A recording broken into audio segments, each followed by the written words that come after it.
Welcome to a quieter corner of the past. Tonight, we won't walk with knights or dine with nobles. Instead, we follow a figure who worked in the shadows, shovel in hand, nose wrapped in cloth, the medieval night soil man.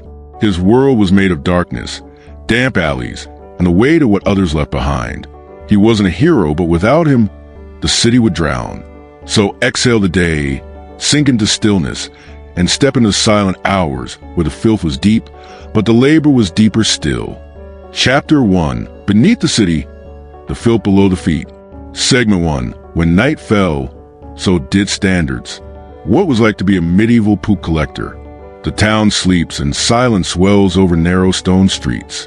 The clamor of day has folded itself into dreams. Market stalls are shuttered, tavern doors latched, hearth fires glow low behind timber walls. The late bells have rung, and even the stray dogs have curled beneath stairs or carts. But in the alleys, those cramped, crooked veins that run like wrinkles across the face of the medieval city, something stirs. A wooden door creaks open in the dark, near a stable, perhaps, or behind the brewer's shop. From its narrow frame emerges a figure. He moves slowly but deliberately, his steps familiar, unhurried. He carries a lantern, its flame yellow and weak behind soot-glazed glass, and beside him a yoke. Suspended from either side of that yoke, 2 empty buckets, dented with use, damp from the last rinse. His boots are thick with dry filth, the leather split near the heel. A cloth is tied across his face, hiding nose and mouth, not for modesty, but for survival. He is the night soil man, and this is his time. In a world before sewers and plumbing, before sanitation was measured by pipes and porcelain, human waste had no choice but to linger until it was taken away. And someone, of course, had to take it. The job could not be done by daylight. It was unseemly, unpleasant, and for many, unbearable to witness. So it was done in a hush between dusk and dawn, when the streets were bare and shame could hide in shadow. The night soil man, also called Gong farmer in some corners of England or simply nightman, was not often welcome to the front gate. His passage came through alleys, through servant doors and side gardens. He did not knock. He was expected but never acknowledged. The chamber pots waited, lying along back steps or beneath stoops, like offerings best left untouched. Each one bore the intimate signature of daily life. Some brimmed with pale slop, others with darker, more pungent reminders of digestion, and still others carried evidence of illness, an unsettled stomach, a fevered night. The smell was never identical, but always present. It hung in the air like a second skin, seeping into wood, into brick, into the cloth tied at the man's face. There was no delicate way to begin. He lifted each pot, careful with the weight, and tipped it into his bucket. The sound was soft but unmistakable. A thick slosh followed by the hollow knock of the pot returning to its resting place. No one watched. No one spoke.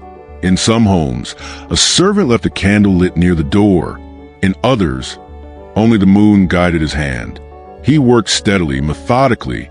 This was not a profession of speed. One did not rush while lifting vessels of excrement. Spills were more than accidents. They were invitations to sickness. The cloth tied across his face, often soaked in vinegar or herbs, was a fragile barrier. The smell still crept in, insinuating itself through memory and marrow. But over time, even that dulled. One did not endure this work by gagging. The body adapted, or it broke. When the buckets grew heavy, he returned his cart. It waited nearby, its wooden wheels caked in dried mud and something darker. The cart creaked when pulled, a tired sound echoing off stone. He moved it from corner to corner, alley to alley, each stop adding to the weight and the stench. Sometimes a household kept a cesspit, a deep, stone-lined cavity beneath the floor or beside the yard, meant to store the accumulation of months, even years. These required more than buckets. They required descent. The man would lower himself into the pit by rope or wooden ladder. Sometimes he was lowered by others, wrapped about the waist and guided slowly down into a space thick with the sediment of human life. The air in such pits was still, not silent. There were always sounds, the soft plip of unseen drips, the faint hiss of shifting waste, but heavy. Some said it clung to the lungs, coating them in unseen film. Others said it sang, low and constant, a hum of ancient decomposition. Rats were not often found in these places. They, too, had limits. Down in the pit, there was little light. A lantern might be hung at the opening above, or a candle set upon a ledge, but mostly, the man worked by touch.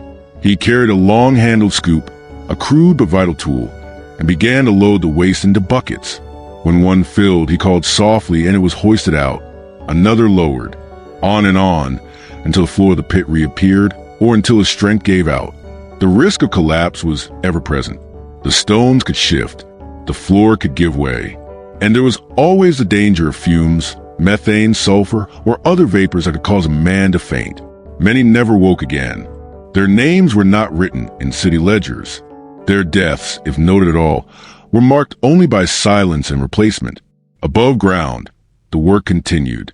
The collected waste was hauled to the edge of town, sometimes to specially designated dumping fields, sometimes to a riverbank.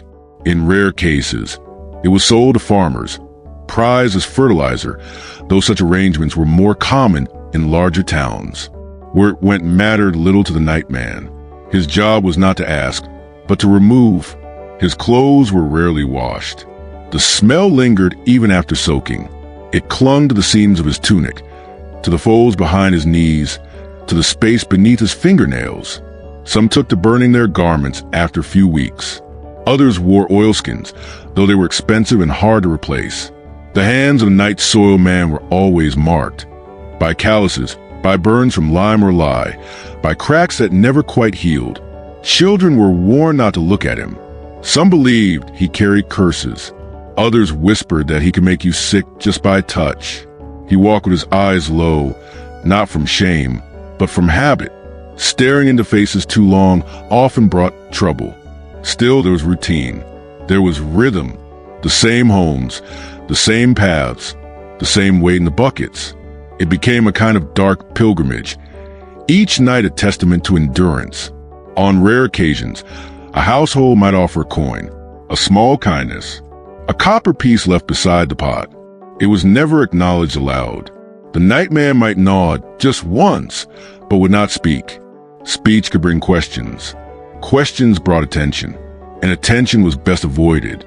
There were some who did this work for years, passing the trade to sons or nephews, not out of pride, but out of necessity. The job, foul as it was paid. And in a world where many starved, pay mattered more than pride. They formed small communities, these men, quiet alliances. They knew which doors were friendly, which streets were safe. They helped one another when a ladder slipped, when a pit ran deeper than expected. And they shared cures, vinegar rinses, herbs to chew, tricks for staying awake despite the smell. Their knowledge was practical, earned, shared in low tones beside the cart. But they had no guild, no charter, no crest. Their trade was not taught, only endured.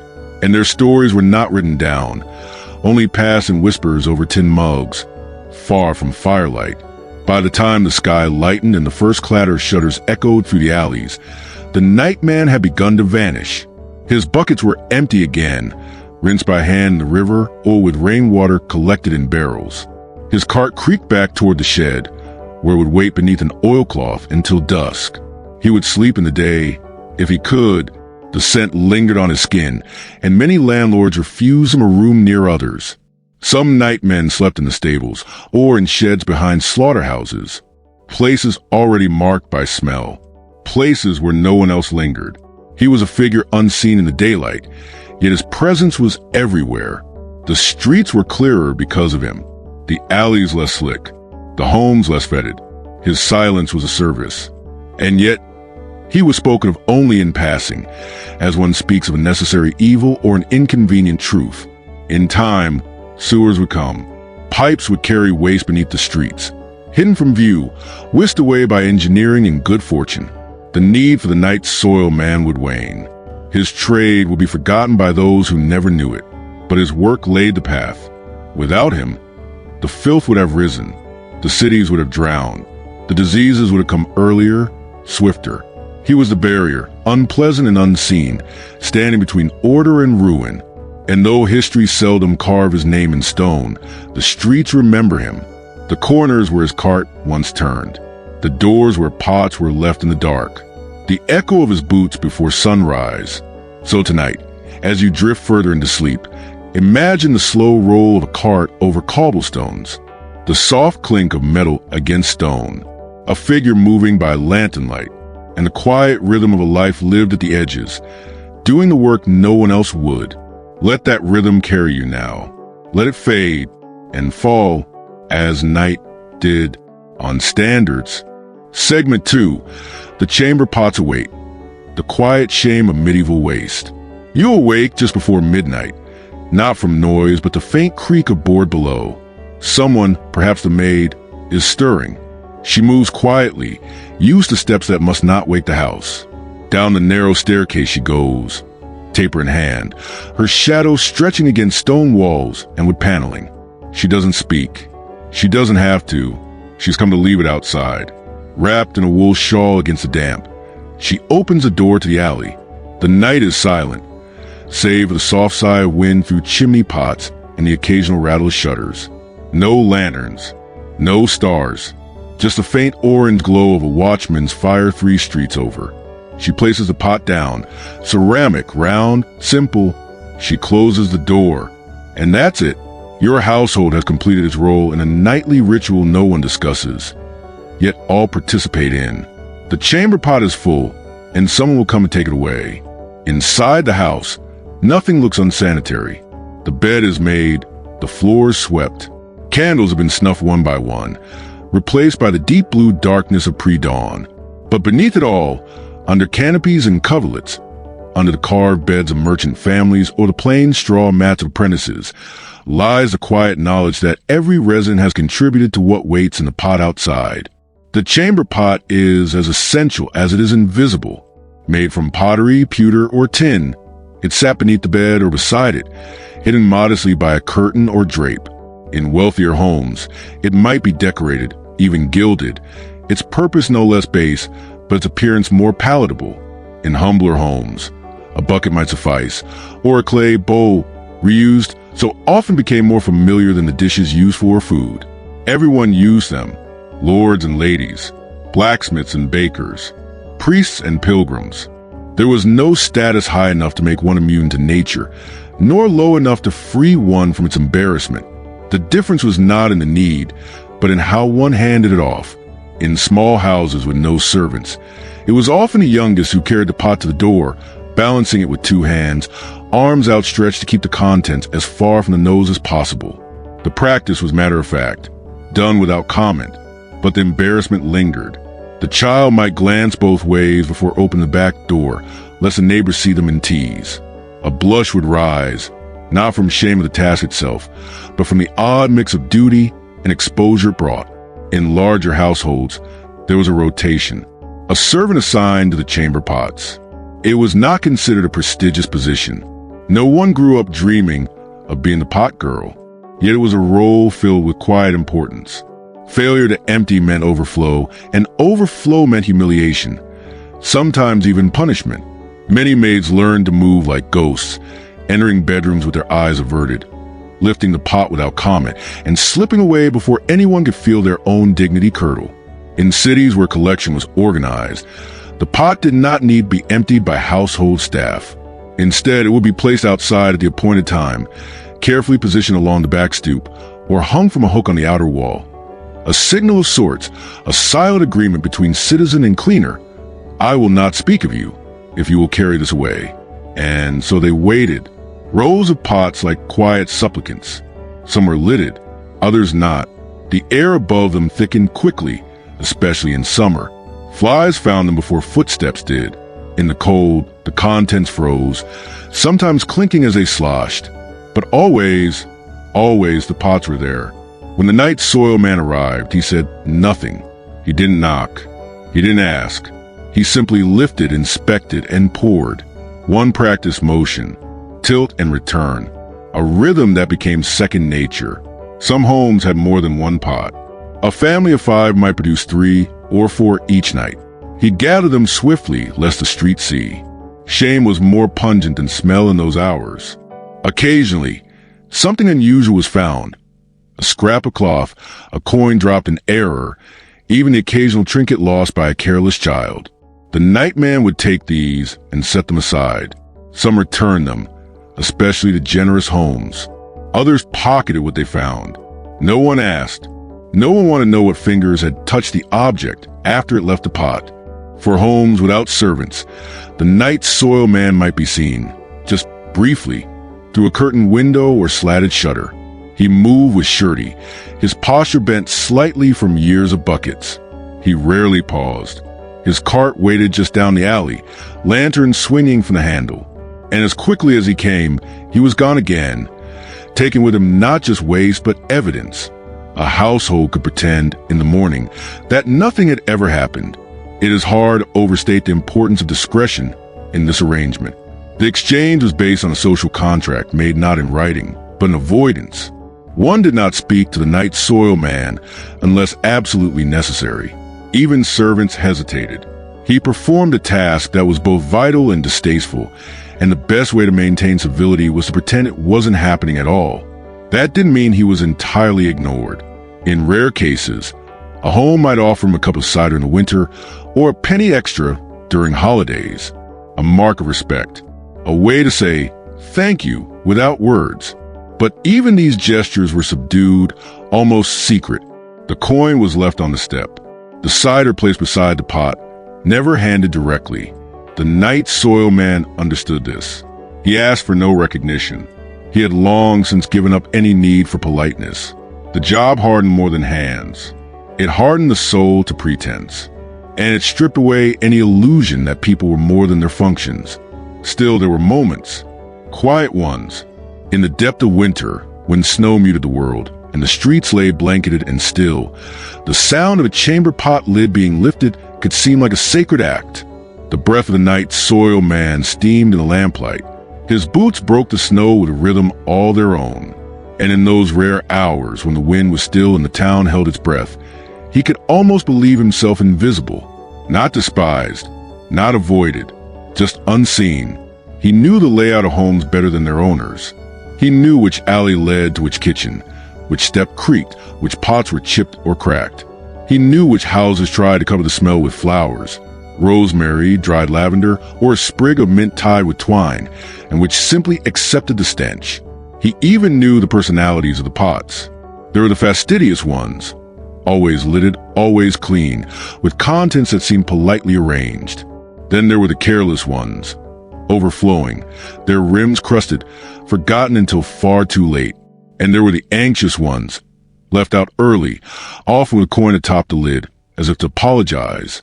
It was not human interaction he had, but something adjacent, something quieter, more honest. For centuries, this was how cities survived. The ritual of the chamber pot, the ritual of the removal. There were no sewage lines, no toilets flushing waste into the abyss. Just people, their bodies, and the pots beneath their beds. And yet, for all its discomfort, there was something oddly dignified in its consistency. The chamber pot was democratic. It cared not for rank or coin.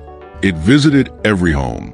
Its presence was proof of humanity, not the grand, glorious kind, but the basic, biological kind.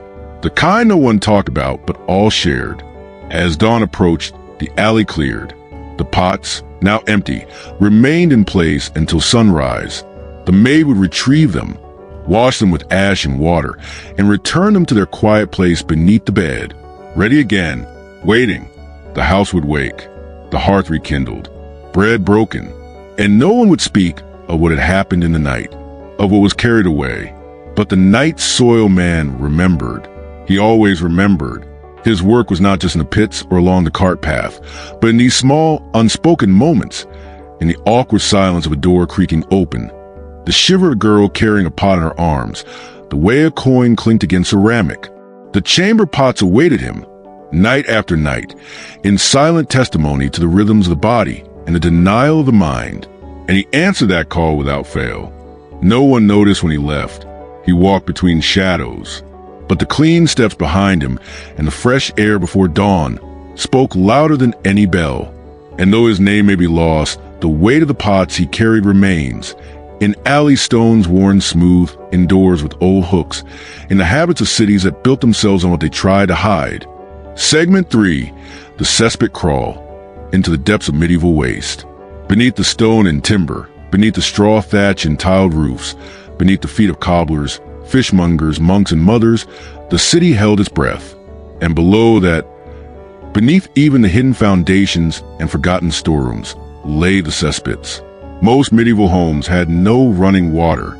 Waste, human, animal, culinary, had to go somewhere, and often it went down, deep into brick or stone-lined pits dug beneath homes, behind stables, or beside kitchens.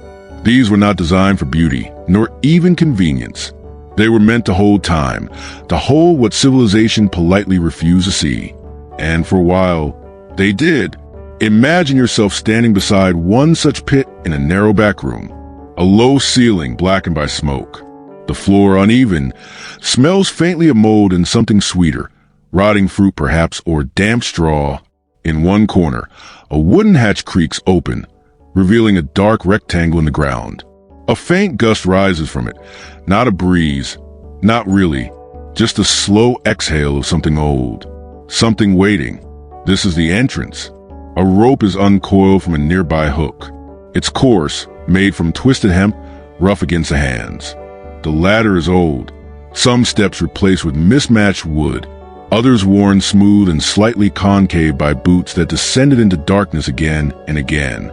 A lantern is lit, its flame dancing, casting amber shadows on the stone walls. The man going down tonight is quiet. He does not speak. He ties the rope around his waist, more from ritual than belief in safety. If the floor gives way, if the gas rises too quickly, the rope won't help. But it's something, a gesture of control in a space that obeys no rule but gravity and decay. The descent begins. Each step downward is a step into another world. The sound changes first. Above, the house is quiet, sleeping residents, creaking rafters, maybe a mouse scurrying through a grain bin. But below, sound flattens. It becomes close, muffled, like being swallowed slowly. The air thickens too, not just in scent, though that is immediate and sharp, but in weight. It presses against the lungs, not violently, but insistently, as if asking, "Are you sure you belong here?" The answer, of course, is no, but still he climbs. Cesspits were usually built several feet deep, sometimes 10 or more in larger buildings. Some were no wider than a man's shoulders, while others stretched out under entire courtyards. They were lined with stone or brick mortar to keep contents from seeping into the soil, though in practice, many leaked anyway. Older pits, particularly in medieval cities like London, Paris, or Lubeck, were patched and repatched, their shapes irregular and organic, like scars in the earth. At the bottom, there was no solid ground, only a layer of compressed waste, years of it, settled into layers of sludge, ash, straw, and bone, a tapestry of the unseen. The man's boots press into the surface with a sickening sound, soft and slow. It does not splash. It gives and holds. He lowers his lantern, letting its light scan the walls. They glisten faintly, not from moisture alone, but from the subtle sheen of long decay. Spider webs stretch across the corners, unmoved. Rats do not live here. Not often. The air is poor, the floor too wet. Even scavengers know their limits. Now, the work begins. He carries a scoop, long-handled, wooden, stained dark from years of use.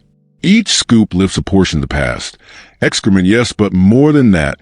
Food scraps, animal bones, bits of broken pottery, a clay pipe, a child doll head half-eaten by rot.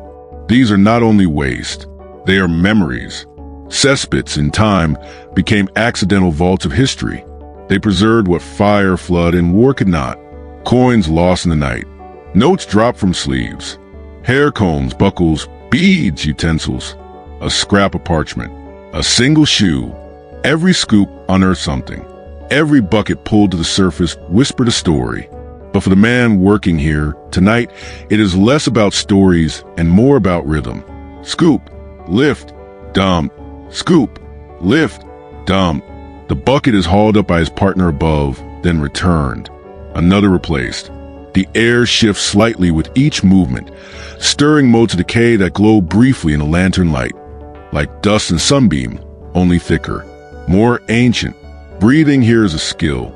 You learn to inhale shallowly through cloth soaked in vinegar or camphor. It helps a little. The smell does not leave. It simply dulls, becomes background, the scent of labor. There are moments when the man pauses, not from exhaustion but caution. The pit groans sometimes. The stones shift, old beams overhead creak, tired from centuries of weight. And sometimes, beneath the surface, gas pockets form, methane, ammonia, things unnameable. If disturbed too quickly, they rise in sudden, invisible force. Men have fainted here. Some died, their light snuffed, their cries unheard by the city above. That's why the rope stays tied. That's why a second man waits above. In some cities, the job was done in pairs or small teams. One below, one above, sometimes two below, working in tandem, passing jokes in hushed tones to keep fear at bay. They joke, even here, laugh, even here, because when the darkness presses close, humor is armor. The job was not done in a night. A full pit might take days to empty. Sometimes it was left partially full, topped with straw or ash to mask the smell, then sealed again until the next time. Other times, it was drained completely, the contents carted away to the outskirts of town, dumped in fields, or sold to farmers as fertilizer. But even emptied, the pit was not truly clean. Its walls held the memory of centuries. Its floor would never be truly dry. And so it was sealed again, the hatch closed, the room above scrubbed with lye or lime, a candle lit to banish the lingering scent. And the man, his work done, would step into the night once more, his clothes soaked through, his skin raw, his boots caked. He would not speak. There was nothing to say, only silence to carry him home. People did not see cesspits, not unless something went wrong. If a pit overflowed or collapsed, or a foul smell rose into the house above, then, and only then, did the inhabitants remember what lay beneath. But the night soil men always knew. They memorized the city from below. They knew which homes had shallow pits, which had hidden ones, which buildings had once been bakeries and were now butcheries. Their pits layered with generations of different waste. They knew where bones clustered, where cloth rotted fastest, where the earth beneath the pit was soft and threatening to give. They became cartographers of filth, silent scholars of the underworld. In modern times, archaeologists would marvel at what they left behind. In cities across Europe, old cesspits were uncovered beneath parking lots and libraries, beneath shopping streets and playgrounds. And inside, untouched for centuries, were the remnants of lives long gone. An ink pot, a pewter spoon, a child's boot barely worn. Even excrement told stories of diet, of disease, of travel. Seeds from foreign fruits, undigested and preserved. Parasite eggs. Traces of herbs used to treat illness. In the layers of what was thrown away, historians found evidence of what people valued, what they feared, and what they could not keep. But the men who hauled that waste never thought of posterity. They worked to survive, not to be remembered. They did not marvel at what they found. They simply moved it, carried it, emptied it, and returned. The cesspit crawl was not glorious. It was not noble, but it was necessary. Without it, the city would have drowned in its own rot. The diseases would have spread faster. The fires would have burned hotter. The air would have choked, and the rivers would have turned black. These men were the hidden machinery of the medieval city. Their labor was unseen, their names unwritten, but the streets ran clear because of them. And so, as you drift now deeper into calm, into rest, imagine that quiet descent. The flicker of the lantern, the slow groan of the rope, the smell of damp stone, and the weight of centuries resting in the dark. A world beneath the world. A task repeated night after night. A silence broken only by breath and bucket, and the memory of those who bore it. Segment 4, Tools of the Trade, and terror, what medieval waste collectors carried into the darkness. The clang of steel and the hiss of boiling water might call to mind a blacksmith's forge. But in a quiet corner of the city, beneath an overhang near the tannery, or in a shed beside the stables. A different kind of preparation was unfolding. It was night again, and the tools of the trade were being made ready.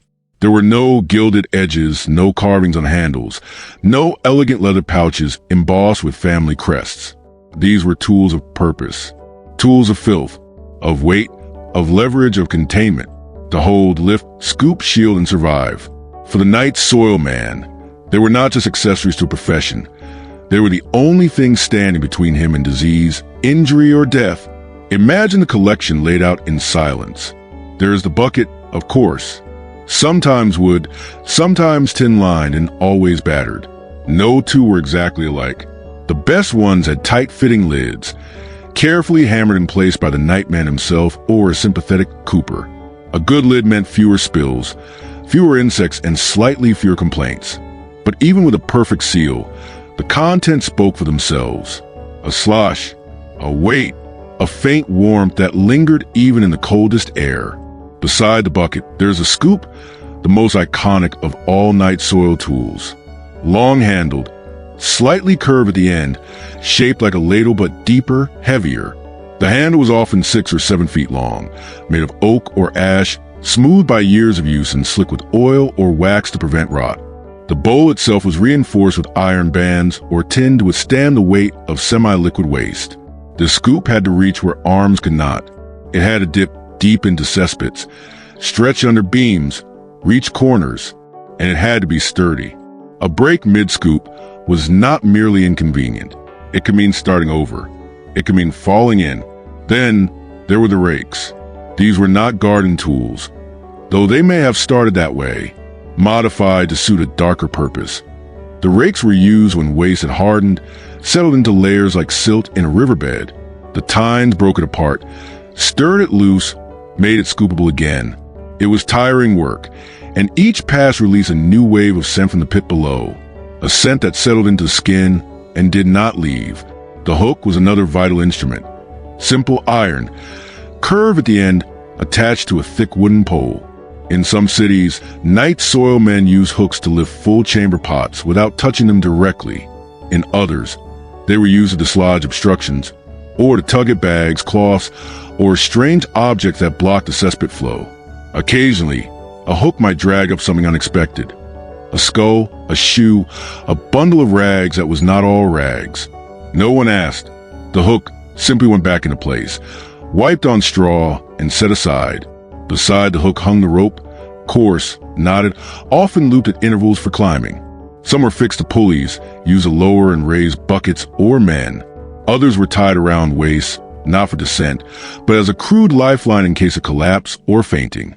The rope absorbed everything: sweat, rain, waste, time. Even when cleaned, it carried a damp, sour smell that no vinegar could banish. But it was necessary. Many owed their lives to a well-tied knot or a firm pull at the right moment. And then there were the garments. These were not uniforms, not as we think of them. No matching vests or neatly hemmed trousers. The nightman's clothing was chosen for protection, not appearance. Thick woolen trousers, soaked in oil or pitch.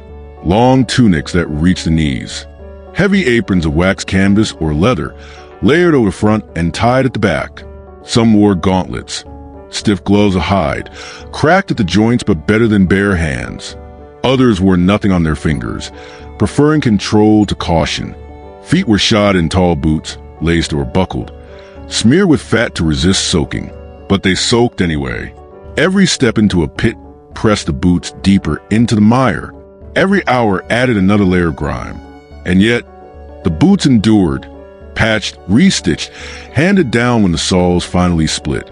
Around the face, there was a mask, or more often, a cloth, a simple wrap soaked in vinegar, rose water, or crushed mint. Its job was not to purify the air, but to blunt it. The theory of miasma, the belief that disease traveled in foul air, meant that many night soil men took scent seriously. The more experienced added wormwood, lavender, or even tar to their masks, layering smell upon smell. Some chewed garlic or cloves while they worked. Others held dried orange peel between their lips. These rituals did not stop disease, but they gave comfort, and in such work, comfort mattered. Perhaps the most haunting item in the nightman's kit was a lantern. It was small, often made of tin or brass, with horn or oil parchment windows. The flame within was steady, protected from wind and splash. But its light was weak. It barely cut the darkness. In a cesspit, the lantern showed only a few feet ahead. Its glow painted wet stone and slick wood with amber hues. It caught the glint of eyes, human or otherwise. It illuminated objects best left unnamed. But without it, there was only blackness, a complete and consuming dark.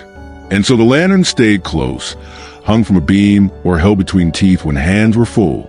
Each tool bore its own risk. A cracked scoop might snap at the worst moment. A frayed rope could unravel under weight. A bucket too full might spill across a chest. Or worse, a face. Injuries were common. Scraped shins, twisted knees, burned skin from contact with lime or lye. Infections too. Cuts that swelled, eyes that wept, mouths that bled from unknowable causes. Some nightmen kept their own healing kits. Small bundles of herbs, poultices, scraps of linen soaked in honey or wine. They treated their wounds as best they could. There was no guild doctor for the likes of them. No surgeon eager to stitch wounds from the pit. What they learned alone. And yet, despite all this, the danger, the filth, the weight, they returned each night. Not for glory, not for thanks, but because the city required it. Because if they did not, no one else would. Their tools, humble and terrifying, became extensions of themselves.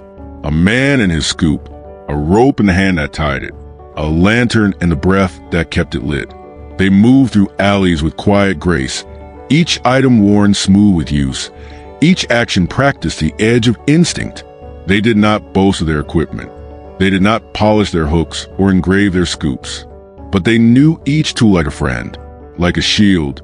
And when the job ended, when the pits were drained, the buckets emptied, the cart parked in its shadow place, the tools were cleaned slowly, carefully, rinsed in vinegar, scrubbed with sand, hung to dry on nails hammered into the shed wall.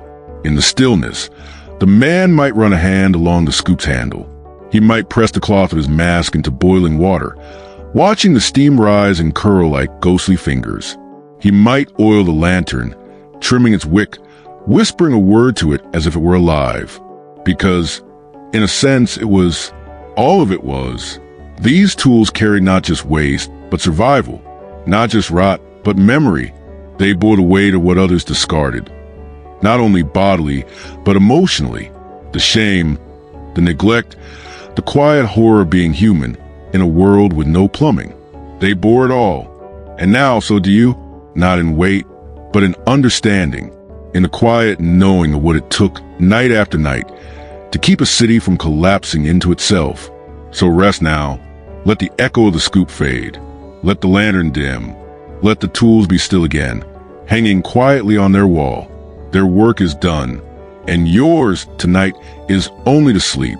Segment 5, a job nobody wanted, but someone had to do. The unchosen lives behind the bucket.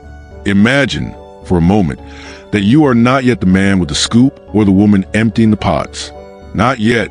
You are a child, perhaps 10 or 11, living in a crooked house near the edge of town, where the gutters rarely drain and the rats are more familiar than friends.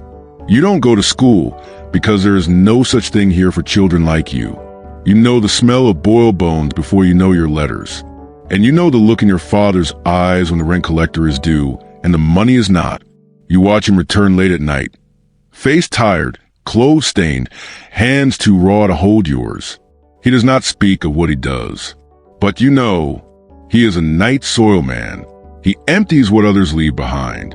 He carries their shame so your family can carry on. And one day, he will hand you a bucket. He will show you how to tie the rope around your waist, how to soak the cloth with mint, and hold your breath just long enough. He will teach you not to flinch when the lid comes off, not to look too long into the pit, not to ask what that bundle was. Because asking is for people who have choices, and your family doesn't. This was the quiet inheritance of the trade. In many medieval cities, the job of waste removal fell to the poorest of the poor, men who had no other work. widows with no protection, families who lived on the very margin of town life, clinging to existence by the handle of the bucket. No guild claimed them. No banner flew for them.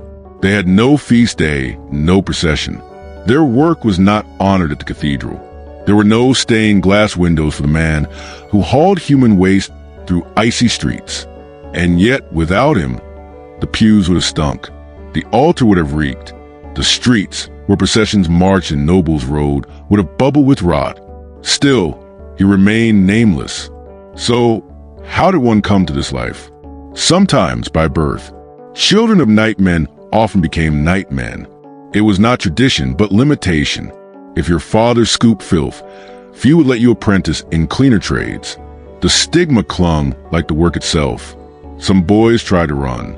They begged for spots in stables, in bakeries, even among the rat catchers. But many were turned away. Your father handles waste, they would say.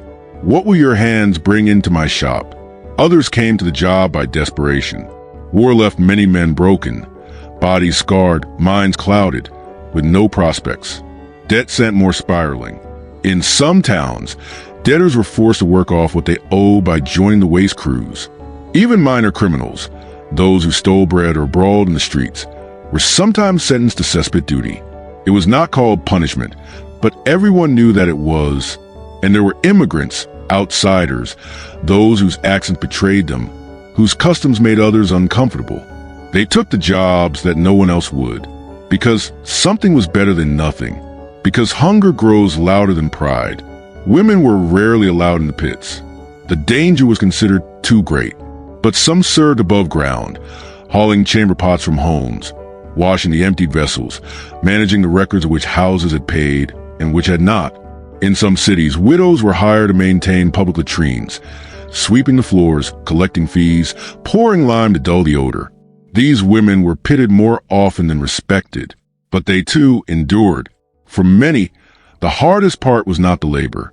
It was the gaze, the way people turned their heads when you walked by, the way children held their noses, the way merchants refused your coin, those as clean as theirs, the way your neighbors moved their laundry on the line, afraid the smell might cling to their shirts.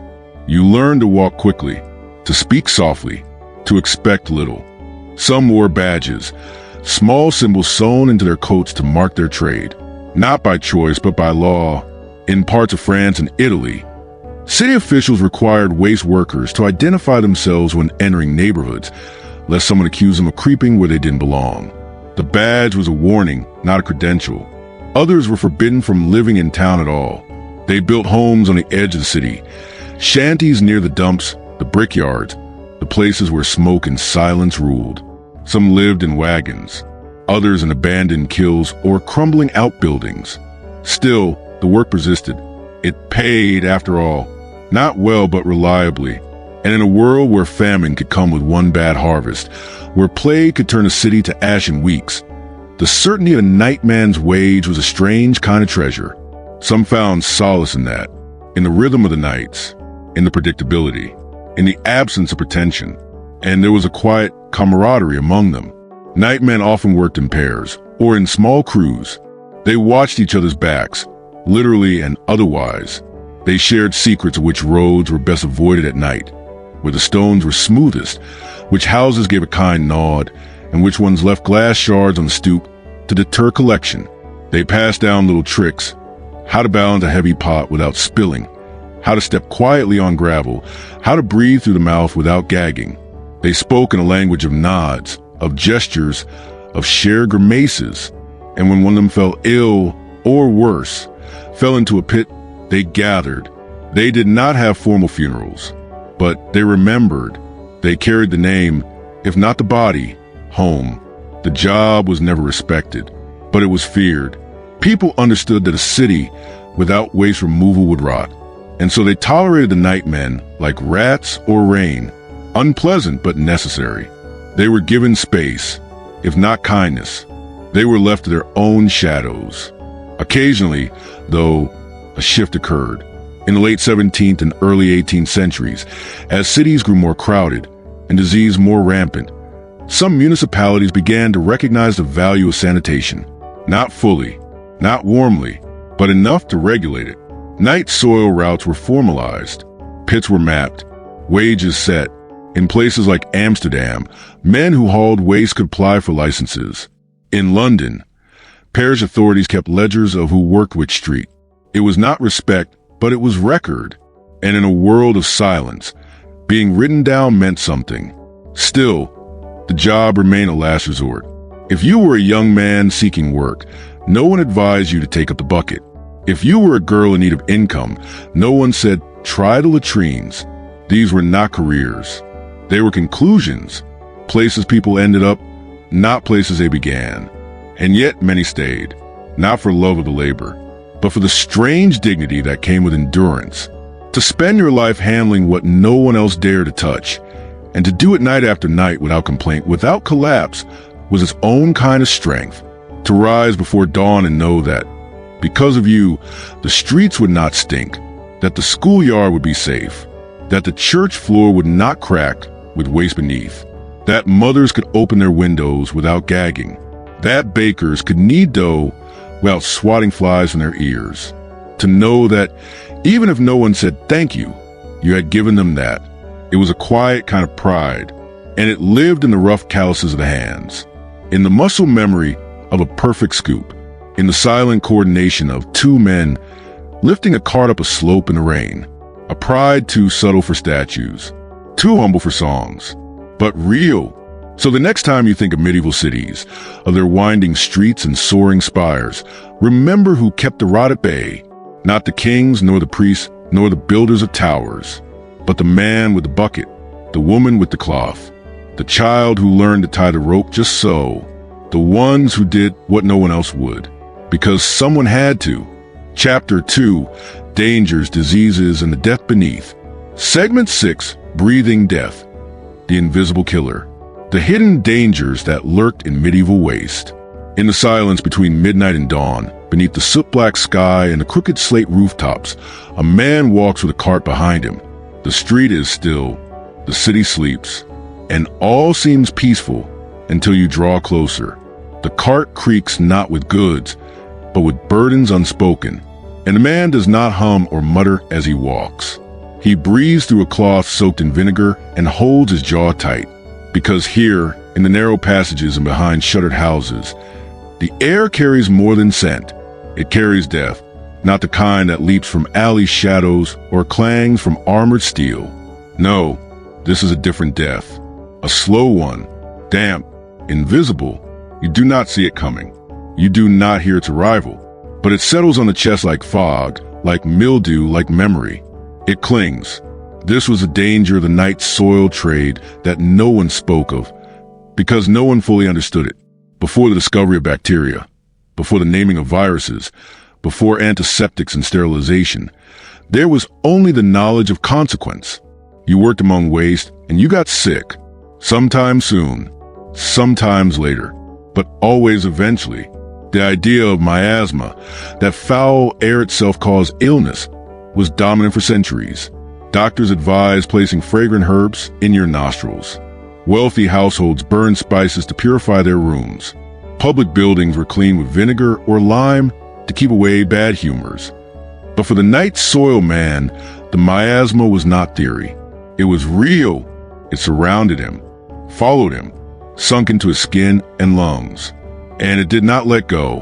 One breath too deep in a poorly ventilated pit could leave a man faint and unconscious. Another breath, and his muscles would slacken. Another, and he might slip from the rope and vanish into the dark pool beneath. It happened more often than anyone wished to recall. And those above, holding the other end of the rope, might wait too long to realize the silence was not restful, but final.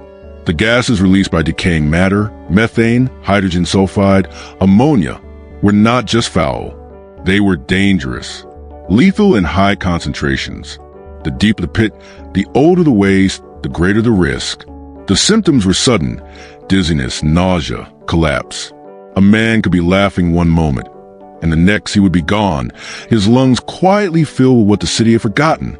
And even for those who did not fall, the work took its toll. Slowly, steadily, The night soil man grew used to shortness of breath, to chronic coughs, to headaches that pulsed behind the eye for days. He accepted them as part of the job, just another ache, like sore hands or tired knees. But the illnesses ran deeper. Dysentery, typhoid, cholera. These were the names that carved themselves into the gravestones of the working class. These were the curses passed not through sin or slander, but through a single touch, a splash of water, a meal eaten without washing, a scrape that became a wound that became an infection. Some night men tried to protect themselves. They wrapped their hands in oil rags. They avoided food until their shift was over. They drank strong spirits before going down into pits, believing it might sterilize what waited inside. But protection was crude, incomplete, and the germs, though unnamed, found their way in. Cholera was the cruelest. It came fast and without warning. One night, you were working. The next morning, you were curled on the floor, limbs cramping, mouth dry, stomach twisted. Your body emptied itself in a rush, fluids vanishing faster than they could be replaced. And by the time the doctor arrived, if he came at all, it was too late. Whole neighborhoods vanished in days. The irony was bitter. The very men who worked to remove the waste that spread such diseases were often the first to fall victim. They stood at the crossroads of contamination. They bore the brunt of what society buried. And when they died, few came to mourn. Even burial brought complications. Some graveyards refused to take them, fearing they might carry disease into the soil. Others buried them in unmarked plots, far from consecrated ground.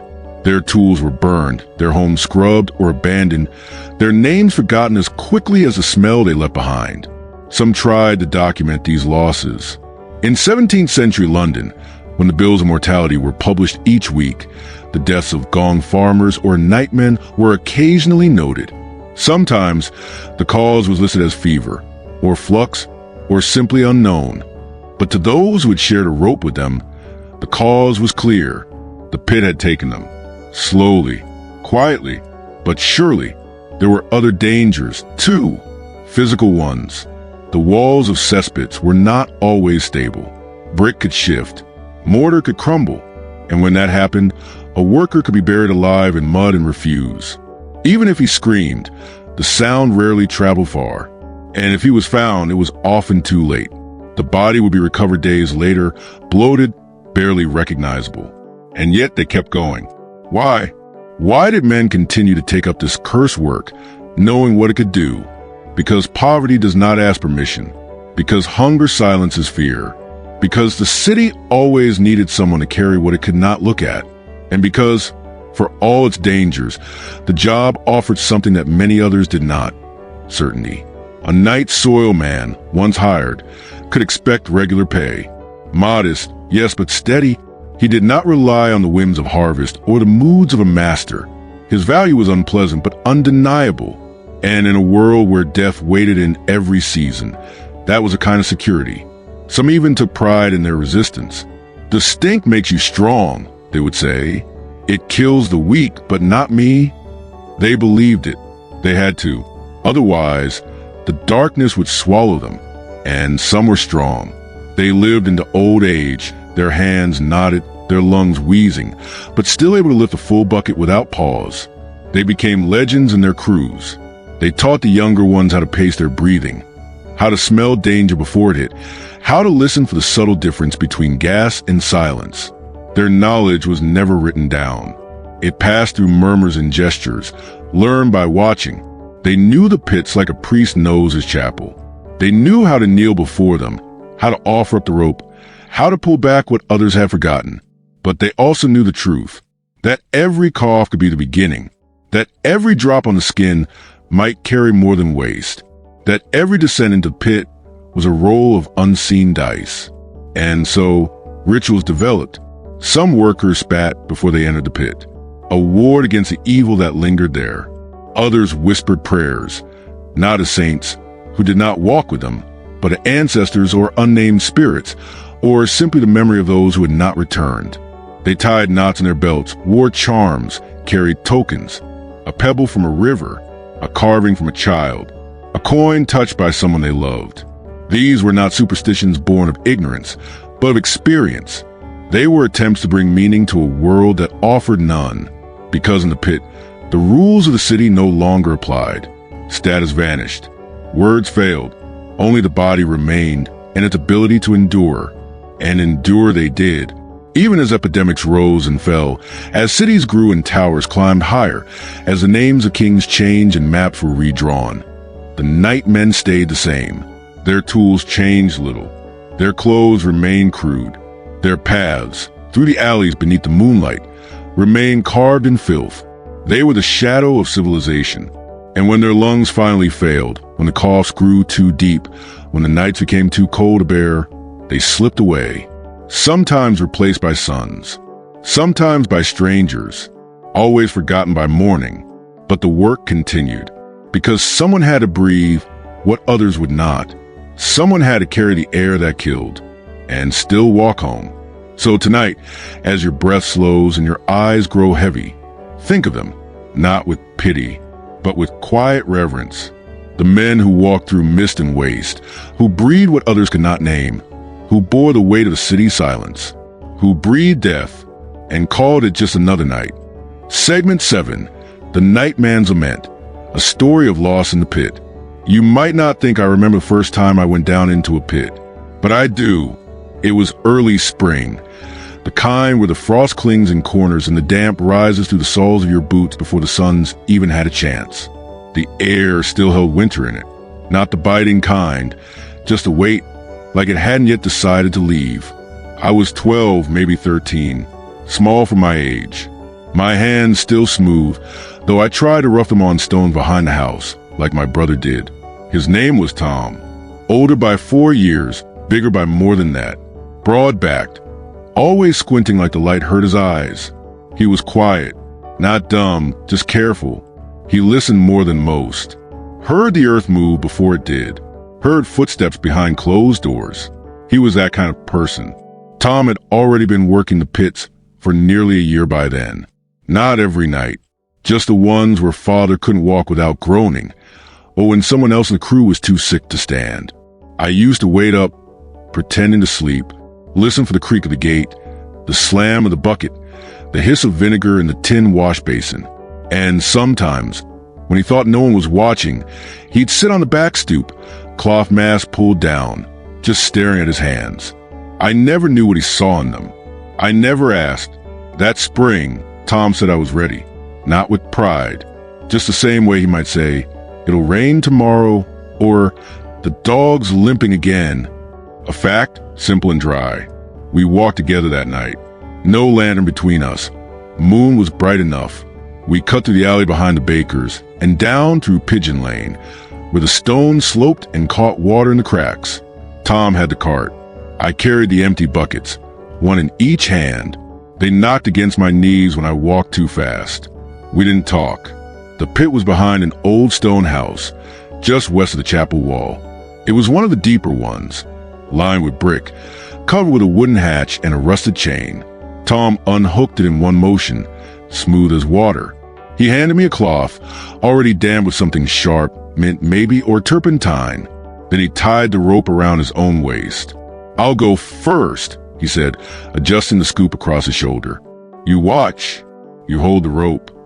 That's how it began. For a while, that's all it was. I watched. I held the rope. I listened to the scrape of the scoop, the thump of the bucket hitting the floor above, the quiet grunts as Tom worked through layers too old to name. Some nights, we worked with another man, old Harrow, with his hands like tree bark and a voice that rasped like shoes on gravel. Other nights, it was just the two of us, always careful, always slow.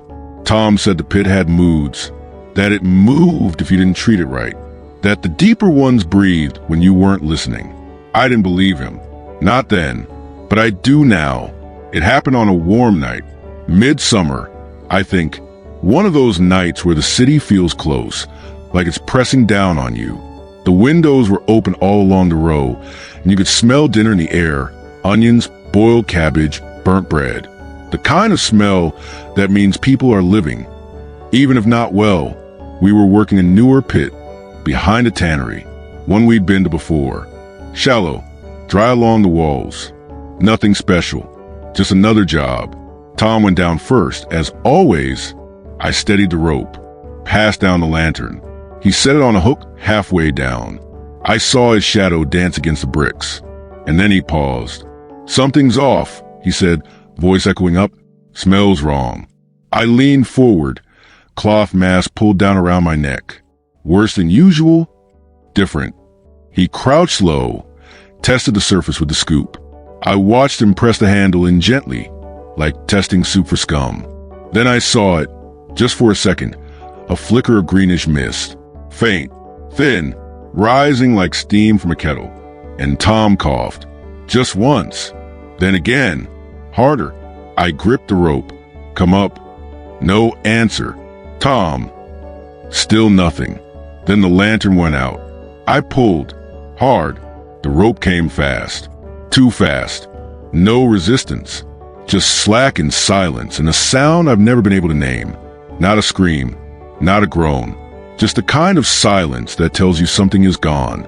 I called for help. Pounded on the door of the tannery. Ran into the street. Shouted until the watch came. Until old Harrow came. Until someone lowered a second rope and went in. But by then it was too late. They said it was the gas. That the pit had filled overnight. That a blockage below had burst and released everything in one wave. That he probably didn't feel it. I don't know if I believe them. We buried him 2 days later. No priest came. No blessing said. Just me and Harrow and a pine box stained with lime. They offered me coin for the rest of the job. Said it needed finishing. Said Tom would have wanted that. I didn't answer. But I went. Night after night, I went. I tied the rope around my own waist. Lowered myself. Carried the scoop he'd used. Worked by the light he used to hang on that same hook. Said nothing. The others didn't speak to me much. Not about him. Not about what happened. Just passed me the tools. Helped me with the cart. Nodded when I finished the route. They knew. That's how it is. In this trade, you don't mourn with noise. You carry the grief like you carry the buckets. Quietly, steadily, without spilling too much where others can see. Years passed. I grew broad like he was. My voice roughened. My hands grew cracked. I learned which pits were safe, which weren't.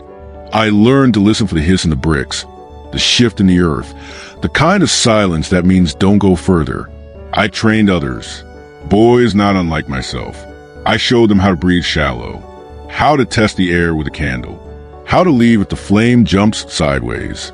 I never told them about Tom, not until later, not until I thought they'd understand. Now I'm old, older than most in this trade get. I still walk the route some nights, not to work, just to see. The alleys have changed, some cobbled, some paved, the houses cleaner, the gutters straighter, but the scent lingers. If you know it, you always will. They put in pipes now, sewers, big ones, stone tunnels beneath the city. You can walk upright through them. They say that soon, no one will need to carry the waste by hand, that the river will take it all away. Progress, they call it. I suppose they're right. Still, when I pass the tannery, I stop. The pit's been sealed, bricked over, forgotten, but I remember. And when I tie the cloth around my face now, it's not to block the smell. It's to keep the memory close. Because he's still down there, in a way, not the body. That's long gone. But the shape of him, the way he moved, the way he whispered before descent, the way he looked at his hands after a long shift.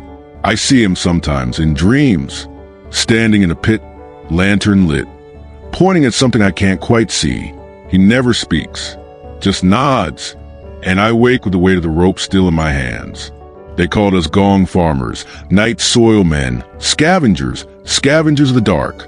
But we were more than that. We were the ones who bore what others could not. We were the ones who saw the city's truth, its mess, its waste, its quiet, unspoken need, and we carried it, not for glory, not for thanks, but because someone had to, and because once, long ago, a brother handed me a bucket and said, "You're ready." Segmentate, the city's secret killers, traps, collapses, and gas that left no marks. There are cities within cities, layers hidden beneath the ones we walk, may not gold or cathedrals, but a brick of damp, of things left behind. And within those quiet layers, the earth itself sometimes moves in ways we don't expect. Ask the night soil men. They knew that the danger in their work didn't always come from what they carried. Sometimes it came from where they stood, or what they stood on, or what they trusted to hold them for just one more breath. There's a myth people tell themselves, that filth is only unpleasant, not deadly. That what's wasteful can be ignored. That what's buried stays still.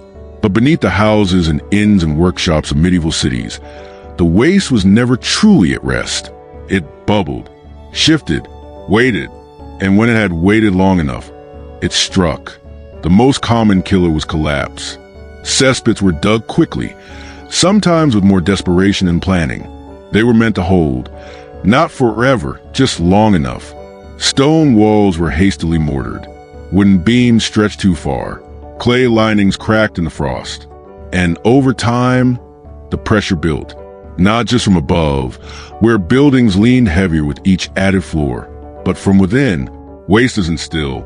It ferments, expands, grows, gases form, and sometimes the wall gives way.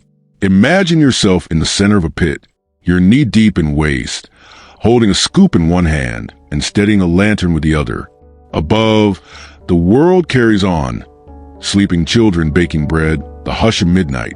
And then, the brick to your left crumbles. Just one, a corner brick, loose for weeks. You don't notice at first. It falls into the muck with a soft sound, swallowed like a dropped apple. But then comes a groan, a noise like timber sighing in wind. Except there's no wind here. Only weight, ancient weight. You shout, the rope tugs, the light flares, and then the wall caves in. Not like a wave, not quickly, but like a shrug, a quiet, slumping collapse of centuries of pressure.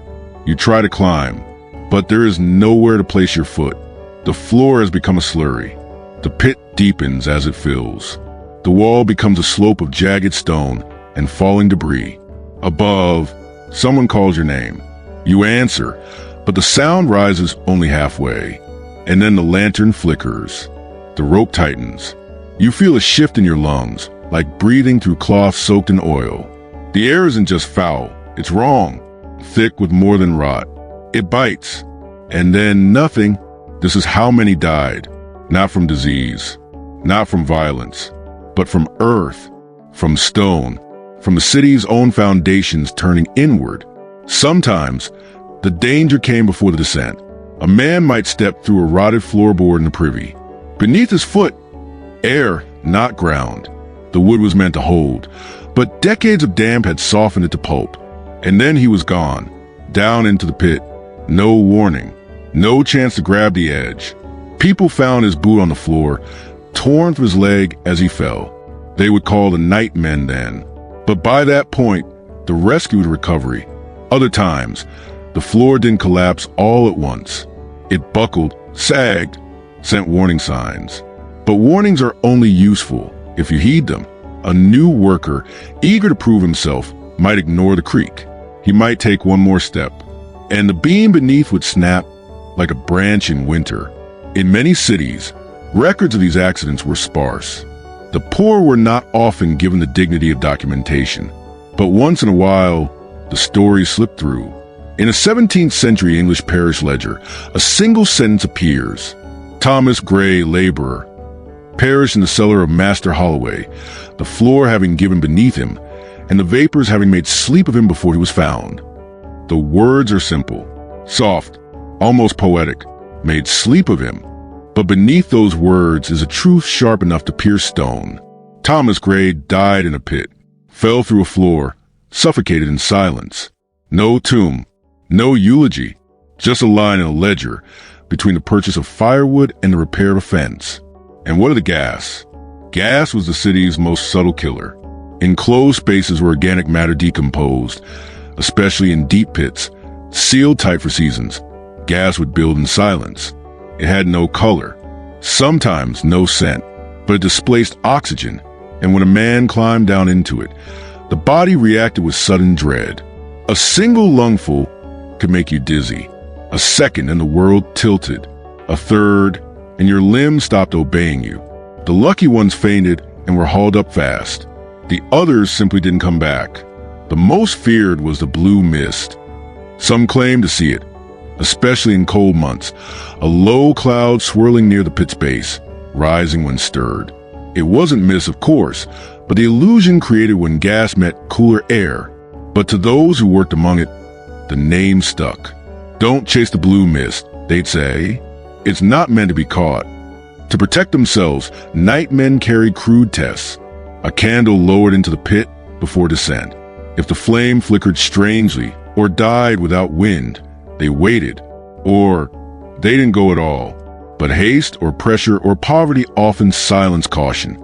Some used birds, like miners, a small cage with a sparrow or canary. If the bird chirped, the air was safe. If the bird slumped, it wasn't. These tricks weren't scientific, but they worked most of the time. The pits themselves varied in shape and depth. Some were narrow and deep like wells, others wide and shallow. The older ones, dug by hand long before city plans were formalized, often had odd corners, rooms that led nowhere, alcoves that served no purpose. And in those strange spaces, danger lingered. One man years ago said he'd seen bones in one such room, too many for rats. He'd climbed back up, pale, shaking, refused to go down again. Said the pit had eyes. No one believed him, but they noted the warning. The next man to descend tied 2 ropes, not 1. Some of the pits were filled with more than waste. When fear rose, plague, war, suspicion, bodies were hidden, not in graveyards where costs applied, but in pits, under ash, under lime, in silence. And when those pits were finally reopened, the rot was different, more human, more personal. The city knew, the stones knew, but they said nothing. And so the night soil men bore the risk. Their boots stood on planks soaked in years of waste. Their hands gripped ladders that groaned. Their lungs filtered the breath of forgotten centuries.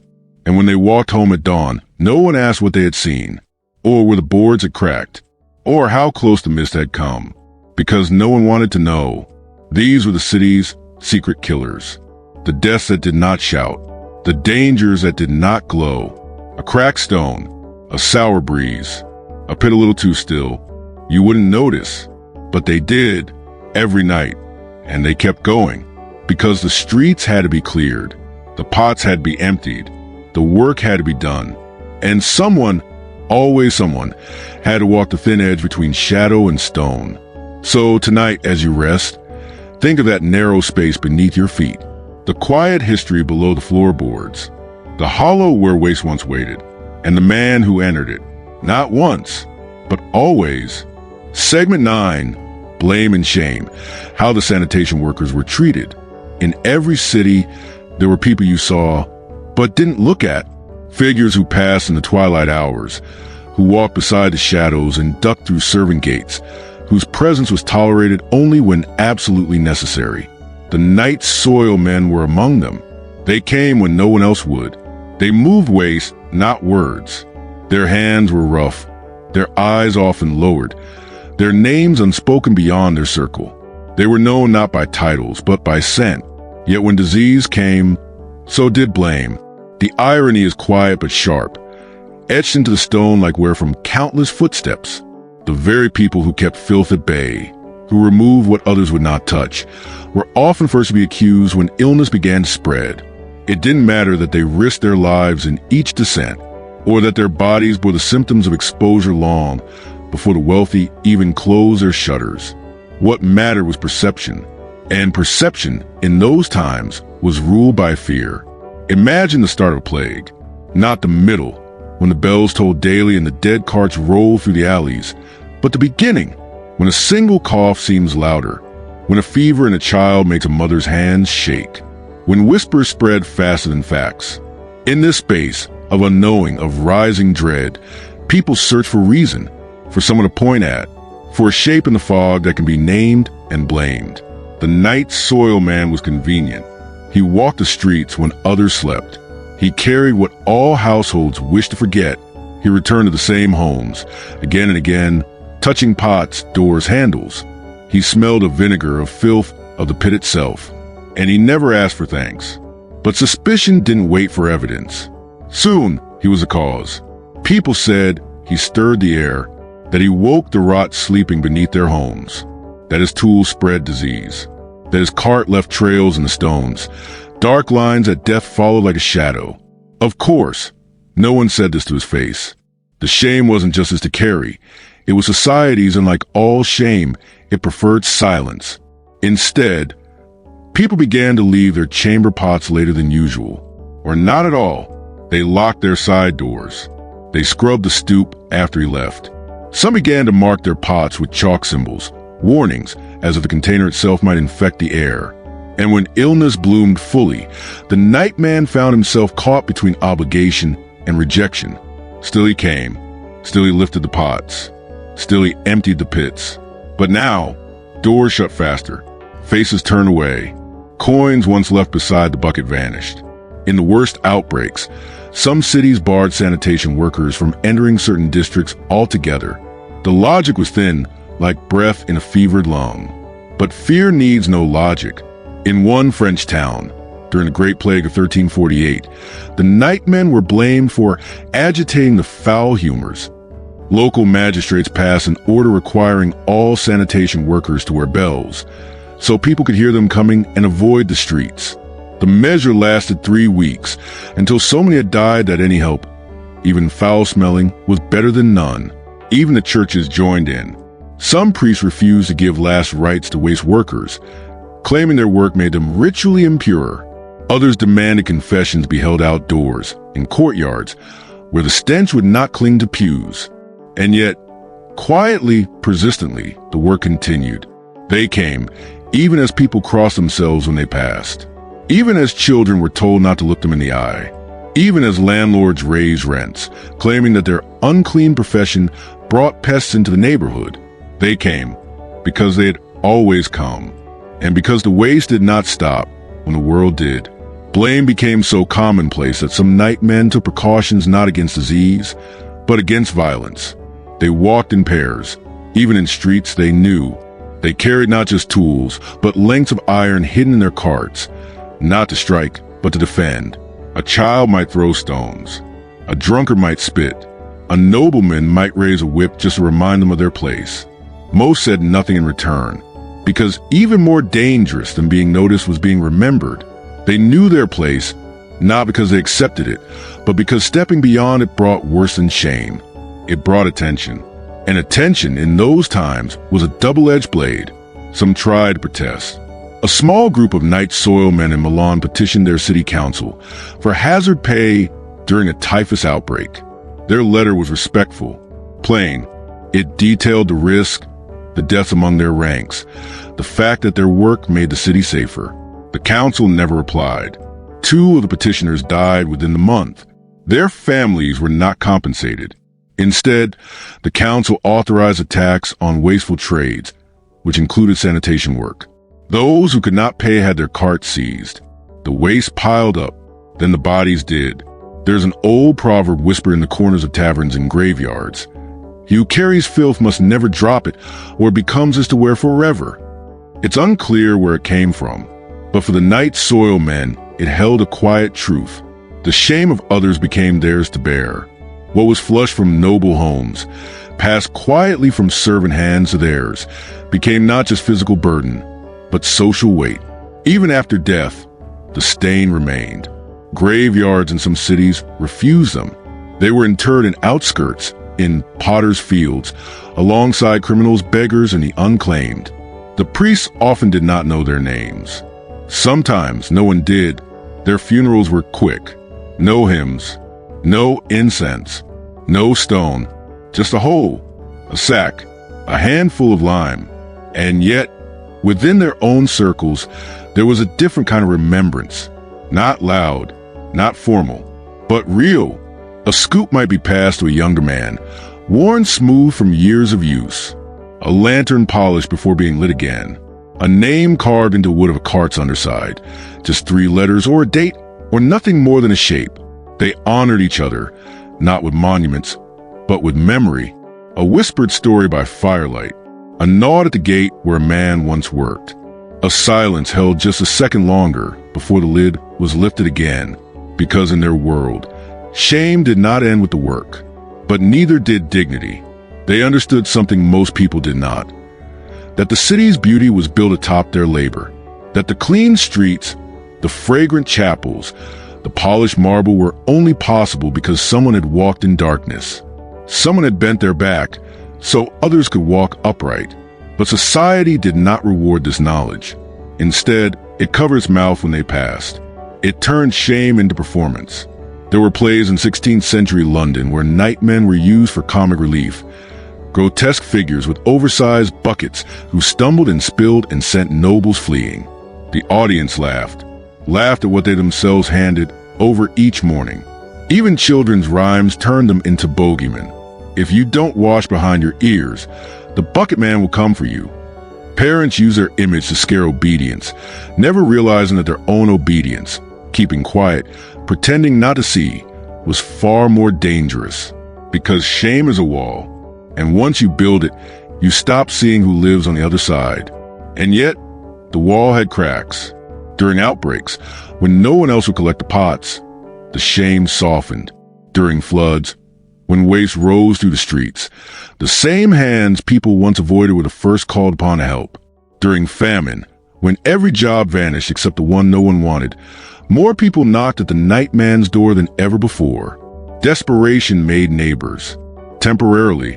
But once the city breathed again, the wall was rebuilt. The shame returned, like a fog rolling back in. Still, the night soil men carried on. They carried the waste. They carried the silence. They carried the blame. And in that burden, they found a strange kind of peace. Not in acceptance, but in endurance. Because to walk each night through streets that shunned you and still return the next night was its own quiet triumph. They didn't ask for gratitude, only space.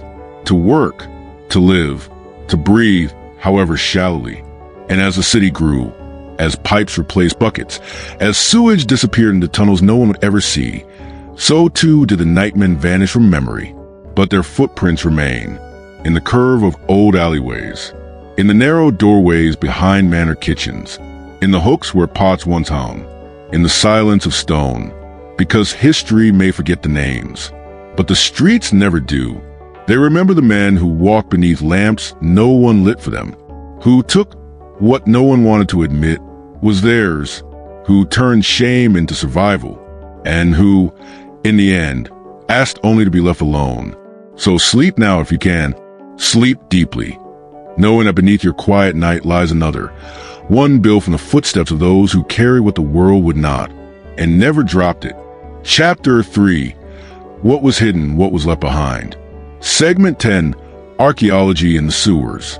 What was left behind in the pits.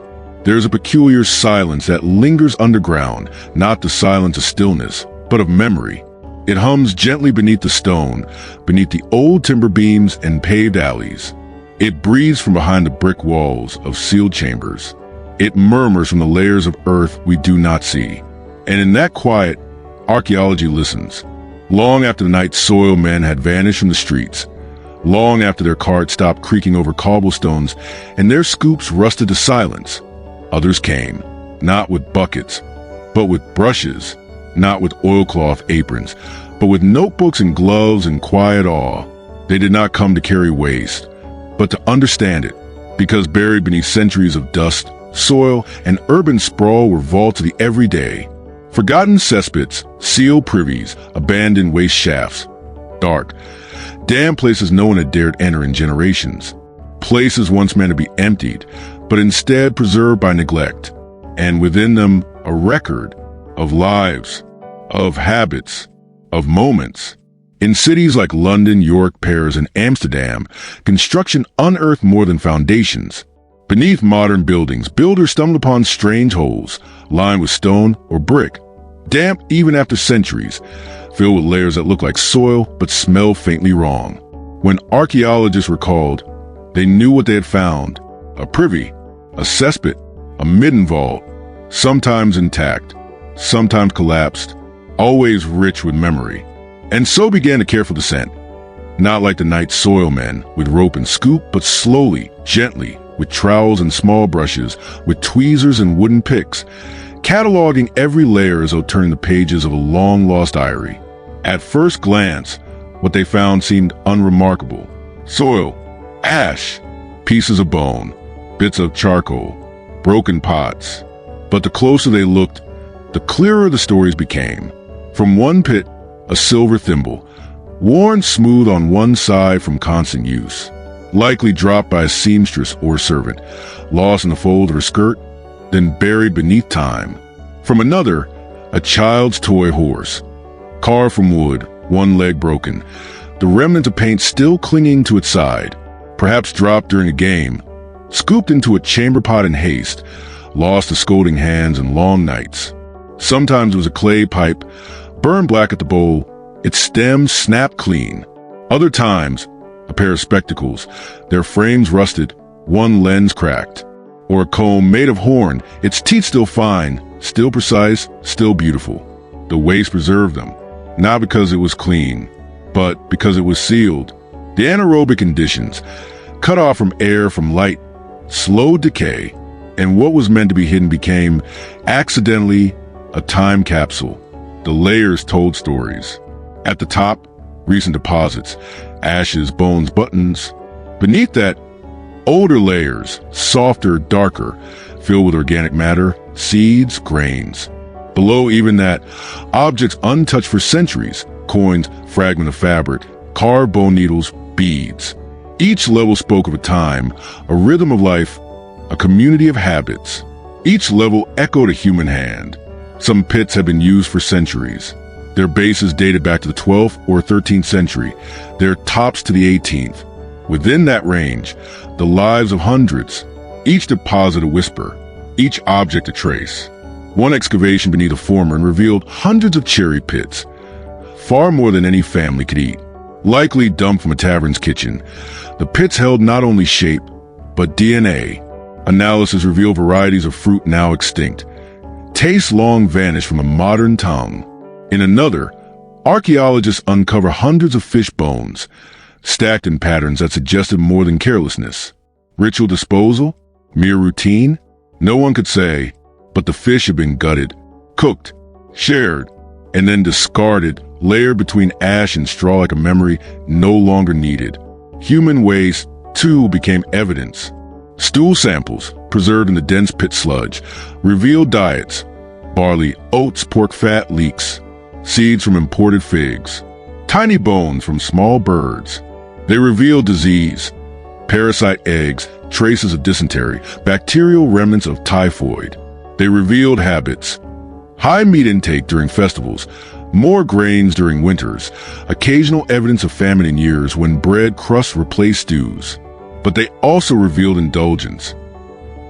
In one cesspit near a merchant's home in York, they found orange peel, delicate, dried, aromatic still after 400 years. Oranges were not common. Imported from Spain or further still, they were rare treats. Their presence here was not accident, but evidence of aspiration. And nearby, a broken perfume bottle, a fragrance once poured gently onto wrists or handkerchiefs. A set meant to mask the world, but buried in it instead. Jewelry turned up, too. Sometimes whole rings, sometimes just bezels, sometimes a clasp from a necklace. The chain long gone, always intimate, always unexpected. Were they lost, thrown away, or dropped during hurried business in dark rooms above? The pits did not say, but they remembered. Even sound returned, in a way. Fragments of musical instruments, a lute peg, a small bell, part of a whistle, surfaced in one excavation beneath a former tavern. They had once made noise, once sung, once called children or marked the hour, and then they fell into a pot or a drain or a careless hand, now silent, but still speaking. Then came the shoes. So many shoes, tattered soles, worn heels, tiny slippers, heavy clogs, all buried beneath layers of waste, some still laced, still shaped by the feet that wore them. One pair, found in London, was stuffed with scraps of cloth, likely to patch holes or to keep out the cold. The cloth bore embroidery, faded, torn, but deliberate. Someone had once stitched love into those shoes. Someone had worn them until the stitching frayed. Someone had dropped them, perhaps unknowingly, into the darkness, and then left them. But the pit did not. The more archaeologists uncovered, the clearer it became that the cesspits were not just dumps. They were mirrors. They showed not only what people ate, but who they were, what they valued, what they lost, what they chose to discard. Because waste is not just what we throw away, it's what we cannot keep. And when sealed in darkness, even the unwanted becomes sacred. Some pits were sealed intentionally, covered with stone, bricked up with care, perhaps to keep in the smell, perhaps to forget what was beneath, or perhaps to preserve something known only to the builder. In one such pit, archaeologists found dozens of pins, hairpins, dress pins, laid together like an offering. There was no reason for them to be there, and yet they were. A superstition? A burial? A goodbye? No one knows, but the pins were untouched, clean, aligned, as though left by a hand trembling with meaning. The discovery of these pits changed the way we read history, not through royal records or gilded manuscripts, but through filth, through the detritus of the everyday, through what was flushed, forgotten, and then rediscovered. Modern scholars came to call these findings dark archives, places where the human experience was recorded not in ink, but in offal, in slop, in rot, preserved not by intention, but by indifference. And in these archives we found ourselves, not the kings nor the poets, but the people who wiped their mouths, who ate crusts, who dropped a comb, who stitched a shoe, who whispered to a child in a privy before dawn. We found the ones who went unnoticed, and in that noticing we gave them breath again. So now, when you walk the streets of an old city, when you step over a drain cover or lean against a stone wall or pause in the cool of an ancient alley, know that beneath you, the past lingers. It does not shout. It does not demand. It simply waits. In layers, in silence, in the smell of turned earth, waiting for a hand to uncover it, for a mind to understand it, for a heart to remember it. These pits were not built to preserve history, but they did. And so tonight, as you settle into stillness, let your thoughts drift down, past floorboards and flagstones, past cellars and foundations, past what you know and what you think you've forgotten, and into a small round vault, lined with stone, heavy with time, filled with the echoes of those who lived and loved and lost, and left something behind. A spoon, a ring, a seed, their stories, and ours, together, in the dark.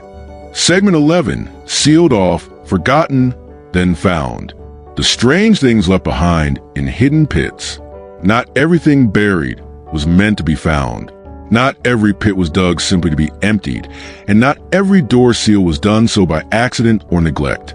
There are corners beneath the cities of Europe, beneath the groaning beams of old merchant halls, beneath the courtyards of manor homes, and under the cellars of vanished taverns, where something was once shut away, not burned, not thrown, but sealed, carefully, quietly, deliberately. And when the bricks are pried loose centuries later and the dust gives way to damp air, the stillness that escapes is not simply one of time, but of intention. The silence feels different. It's not the silence of age. It's the silence of something left behind with purpose. You can feel it the moment you descend, the way the light dims more quickly, the way the air resists motion, the way the walls feel just a little closer. These were not ordinary cesspits. These were places meant to be forgotten, until they weren't. Archaeologists, in their long coats and soft gloves, might call them anomalies, structural irregularities. But the night soil men, had they seen them, would have known, would have paused at the edge, would have tied the rope tighter, would have whispered something beneath their breath, because some pits were not meant to be touched again. And yet, here they are. One such pit was discovered beneath an inn in Lincolnshire, long since converted into a modern apartment block. A renovation crew hit stone beneath the floorboards, stone that curved into a ring, mortar still intact after 4 centuries. The space below was dry, unnaturally so, Not just lined, but capped, sealed from above with a thick plug of clay and brick, layered like a sandwich, as if someone had wanted to make certain that what lay beneath would not rise again. When the archaeologists arrived, they found not sludge or waste, but silence.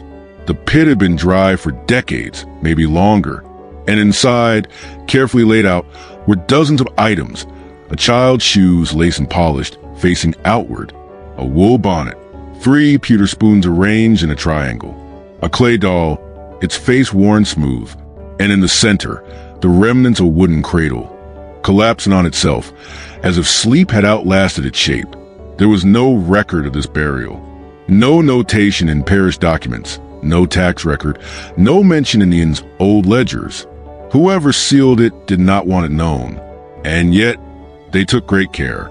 The items were not tossed. They were arranged, chosen, positioned like pieces in a ritual, like a memory preserved not for others, but for the self. It was not a grave, not in the official sense. No bodies, no bones, but it was a mourning, etched into brick in soot and shadow. This is not unique. In dozens of medieval cities, sealed privies and cesspits have yielded objects that make no sense, at least not in terms of waste. Iron keys buried beneath crushed herbs, dolls wrapped in cloth, coins placed beneath shoes, bones that were not animal, not arranged, not complete. Historians are careful with such findings. They use words like folk practice or domestic ritual. But the truth is simpler and more human. Fear. Fear drove people to hide what they could not name, to bury what could not be spoken of, to seal away grief so that it would not seep into the living parts of the home. They did not have therapists or doctors who could explain nightmares. They did not have police who could always be trusted with truth. What they had was brick, mortar, earth, and the need to make something vanish. And so they buried it, not under the hearth, which might be disturbed, not in the woods, which might be found, but in the pit, the one place no one would dare look. One site in Bristol revealed a sealed shaft beneath a cobbler's workshop. At its base, wrapped in 3 layers of linen, was a bundle no larger than a loaf of bread. Inside, strands of hair tied with ribbon, bits of paper, too stained to read, and the jawbone of a small animal, possibly a cat. Around it, scattered like an afterthought, were buttons with bone metal, all broken, as if snapped in half and offered like currency. No one knows what this meant, but someone did, someone long gone. And when they lowered the bundle into the pit and bricked it shut above, they weren't discarding, they were exiling, pushing something out of the house, out of sight, but not entirely out of mind, because sealing a pit is an act of power, of finality, of drawing a line between before and after. You don't seal something you want to revisit. You seal what you want the earth to carry for you. Sometimes it was guilt. One account, though unverified, speaks of a sealed cesspit behind a manor home in Ghent. Inside, the skeletal remains of a dog, chained, its collar engraved with a family crest. No one knows why it was there, but the pit had been closed with lime, a rare expense for animal burial. And nearby, buried in a separate layer, were papers, letters, written in a trembling hand, naming no names, but asking for forgiveness. Other times, it was desperation. In plague years, when houses emptied overnight, some families sealed their waste pits with everything inside. Waste, yes, but also belongings, tools, dishes, even furniture. They fled with what they could carry and sealed what they could not. To the archaeologists who later uncovered these sites, they read like time capsules, but they were panic rooms collapsed and entombed. Fear of the plague, fear of spirits, fear of shame, fear of poverty, fear of what the neighbors might say, fear of what might return. Because the pit was not just a physical space. It was psychological, emotional. It held what people couldn't hold. And when it overflowed, literally or otherwise, it demanded reckoning. Some sealed pits held wealth, coins, jewelry, locks of hair wrapped in lace.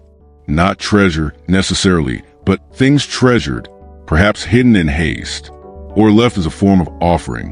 One sealed shaft beneath a former tenement in Rouen revealed a locket. Inside, a miniature portrait of a young woman, her expression unreadable, her paint still vibrant beneath the glass. The locket had been tied to a brick with red thread, a knot so tight it took 20 minutes to untangle without breaking it. Why? No one knows, but someone cared enough to make the knot and then bury it in darkness, in waste, in silence, and walk away. Sometimes the act of sealing is not to protect the world from what's inside, but to protect what's inside from the world. To give a home no one else can find, a grave no one can desecrate, a silence no one can question. And that makes these pits something more than sanitation relics. They become confessions, testimonies, unread letters from people who had no one to write to. You can feel it when the final brick is lifted. The air that escapes is thick, not just with rot, but with sorrow. It clings to the gloves. It fogs the lenses. It makes you hesitate, even if you don't know why. And then you see it, a row of tiny shoes neatly arranged, a comb with hair still wrapped around its teeth, a scrap of linen embroidered with initials no one remembers. And you understand, this was not meant to be found. But now that it is, it speaks, not in words, but in arrangement, in patience, in the simple act of having waited. Because sealed things are never silent. They hum beneath the floorboards. They echo in dreams. They call in quiet ways until someone listens. The archaeologists brush the soil gently. They document. They photograph. They respect. But even they know they are opening something that was closed for a reason. Sometimes they reseal it. Sometimes they leave an offering of their own. A coin, a stone, a word whispered into the earth. Thank you. I'm sorry. I see you. And then they let the pit sleep again. You don't have to believe in ghosts to understand the weight of forgotten things. You only have to imagine holding something small, something precious, in your hands, and knowing you cannot keep it, that to protect it, you must hide it, that the world will not understand. And so, you descend into the cellar, lift the hatch, and lower it down. You do not weep. You do not speak. You place the lid. You brick the opening. And then you rise again, and the world carries on. But somewhere beneath the ground, something waits, not to be discovered, just to be remembered. And now you do. So let that memory rest beside you now. Let it hum softly as you drift towards sleep. Let the bricks remain steady. Let the thread remain tied. Let the silence speak only what it must. And if you dream of shoes or of spoons laid carefully in the dark, know that someone long ago once dreamed of them too, and left them there for the earth to hold. Segment 12. The rich weren't that clean. The illusion of noble hygiene. It is tempting, when we think of castles and courts, to imagine them as gleaming havens of order and refinement, whitewashed stone, perfumed chambers, satin sheets, and gilded mirrors. A world apart from the muck and sweat of the common street. But the truth, like much in history, lingers in shadows. And if one listens closely enough, not to proclamations of kings, but to the dripping eaves, the scratch of wool under silk, the sigh of a servant lifting a pot at dawn, one hears something quieter, something grubbier. Because even among the rich, the clean was mostly an illusion. Certainly, the noble class had more soap. They had embroidered towels, scented waters, perfumed sachets hung from belts or tied to beds. They had handmaidens and bath servants and herbal oils imported at great cost. But beneath all this, they shared the same bodies, the same limitations, the same distance from modern plumbing. And though they masked it better, they lived in a world not so different from the poor. Their toilets may have emptied into finer shafts, but they still needed to be emptied. Their skin may have been rubbed with rose water, but they still shared it with lice. In grand halls, one might find garderobes, stone seats built into walls, their openings leading down into a chute or pit. These were not private rooms but functional alcoves. Sometimes they opened over a moat, sometimes into a shaft that emptied, eventually into the same midden where a laborer's waste would end. The difference was one of elevation, not sanitation. A noble could relieve himself from a tower, a servant from a yard, but both would be met with the same end, the city's hidden underbelly. And these chutes required maintenance. Enter the Gong farmers and nightmen called by many names, always summoned at night, rarely thanked, and never paid promptly. They climbed the towers not to see the stars, but to shovel what royalty left behind. The smells were the same, the waste just a little richer in roast goose and claret. Even royal beds, with their velvet hangings and down-stuffed bolsters, harbored small lives. Fleas did not care for titles. Lice knew no lineage. A duchess might sleep with lavender tucked into her pillow, but she would still scratch come morning. Bathing was infrequent, not always because it was inaccessible, but because it was feared. Water, many believed, opened the pores of illness. A hot bath could bring on weakness, invite plague through the skin. So washing was partial. Hands, face, perhaps the feet. A full immersion was rare, ceremonial, and often followed by a hasty rubbing of oils to seal the skin. Instead, they powdered, they brushed on ground herbs and dried clay. They wore linen shifts to absorb sweat and changed them often. Some carried small fans not just for cooling, but to waft away odor. Others held pomanders, tiny containers filled with fragrant materials, cloves, ambergris, musk, worn on chains or carried in the hand, gently waved beneath the nose when the air grew too honest. In noble households, the air was heavy with spice, not because they loved cinnamon, but because they feared what lay beneath.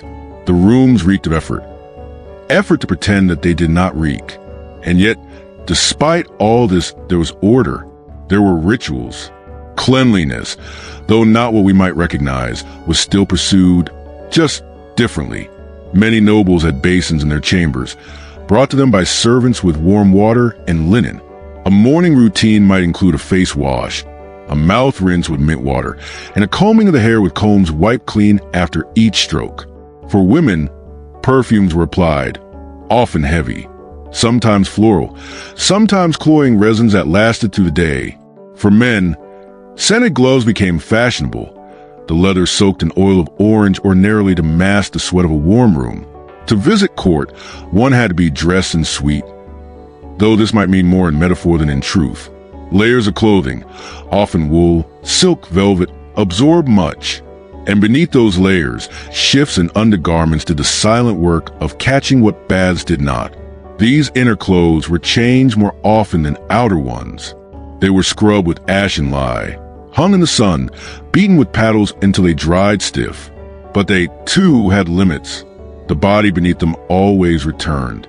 In large households, servants managed the chamber pots, carried discreetly in the mornings, washed in the courtyard, aired behind kitchens. But even here, mistakes happened. Slops were spilled, pots forgotten. And when guests arrived en masse, during weddings or feasts, the number of people might double, triple, or more. The garderobes backed up. The servants scrambled. The smell crept in. Travel was worse. A nobleman's carriage did not come with plumbing. Long rides meant pauses in the woods. Even the wealthiest had to kneel behind hedges.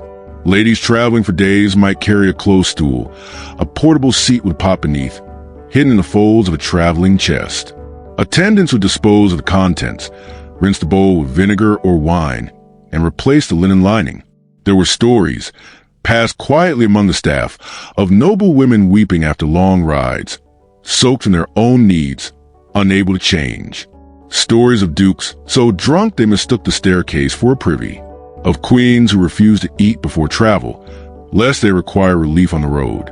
Dignity was always at war with digestion, and still, the myth of noble cleanliness persisted, partly because the nobles themselves worked to sustain it.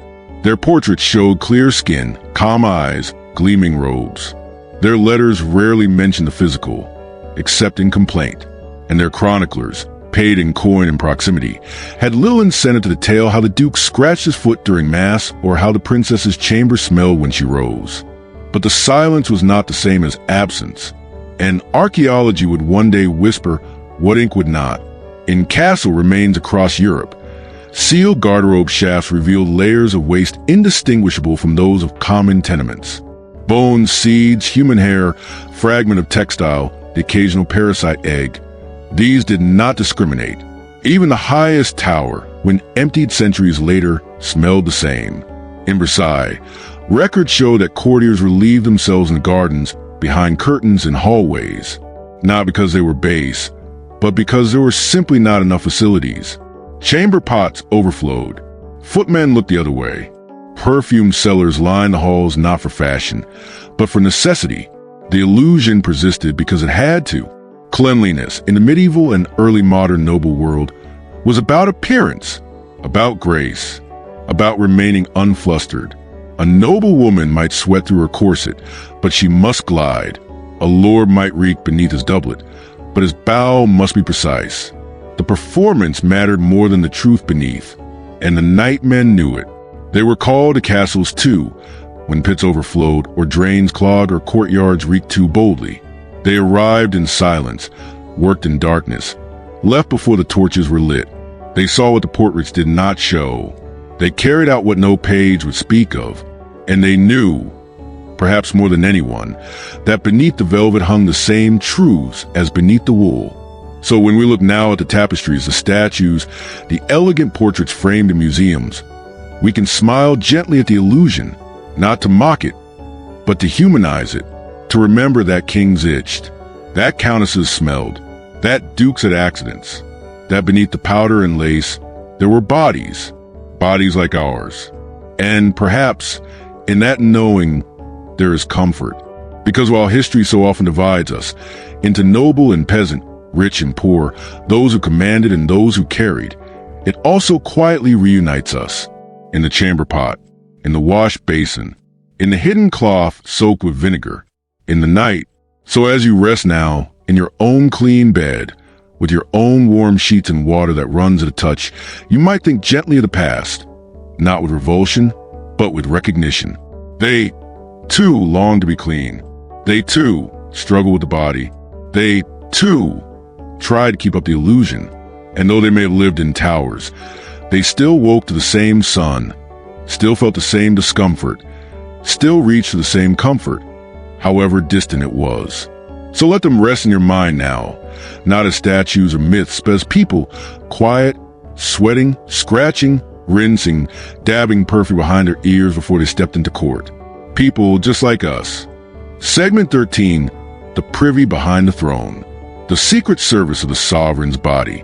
Imagine, for a moment, the most powerful person in the kingdom, draped in velvet, crowned in gold, eyes fixed on foreign conquest or internal intrigue, a monarch surrounded by whispers and robes and law, the person whose word alters lives, whose gesture carries judgment, whose gaze bends protocol.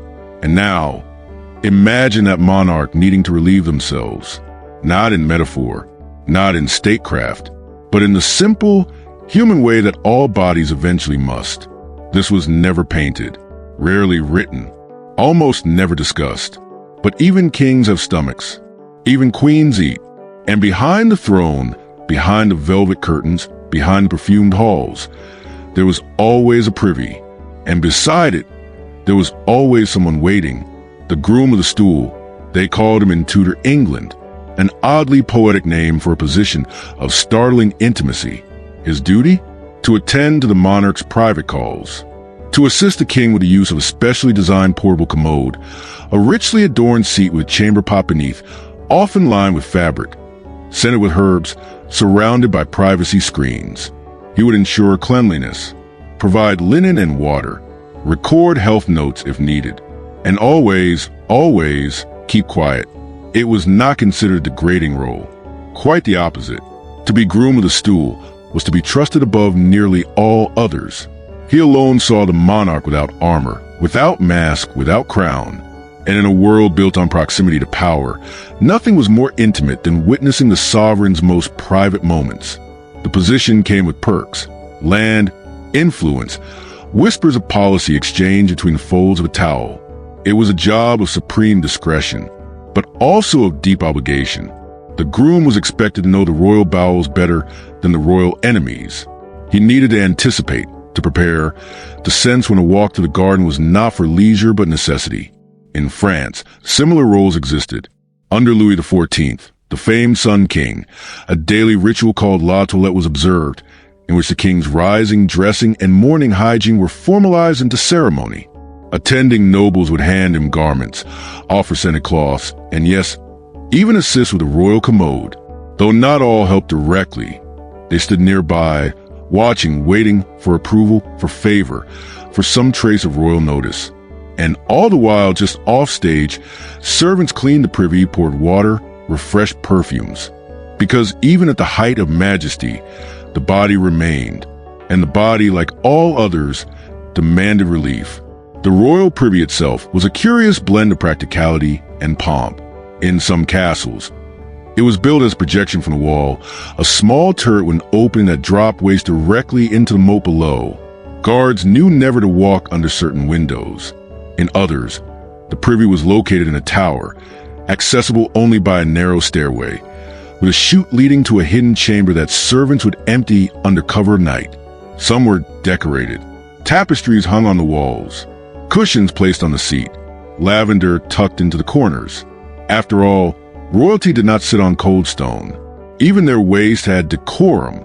Yet no matter how refined the surroundings, the experience remained rooted in reality. And that reality required people, unseen, unnamed, unthanked, who managed what the throne left behind. There were servants whose sole task was to empty royal chamber pots. Not just one, but dozens. A court of any size, let alone Versailles or Whitehall, housed hundreds of courtiers, guests, guards. Every one of them used the facilities, and every facility had to be maintained, scrubbed, emptied, refilled. The job rotated among the lower ranks, passed like a burden few acknowledged but all relied on. In some places, there were codes, taps on doors, certain bells, phrases used to discreetly summon the attendants. No one said what was happening, but everyone knew, and those summoned came with buckets, vinegar, cloth. They came quietly, left more quietly. The smell lingered, but not the name. And so, the throne stood not alone. Behind its marble feet and gilded arms were men with cloths, with buckets, with bent backs and unspoken loyalty. Without them, the tapestries would smell, the court would crumble, the illusion of divine hygiene would dissolve, because power, for all its fire and glory, must still sit.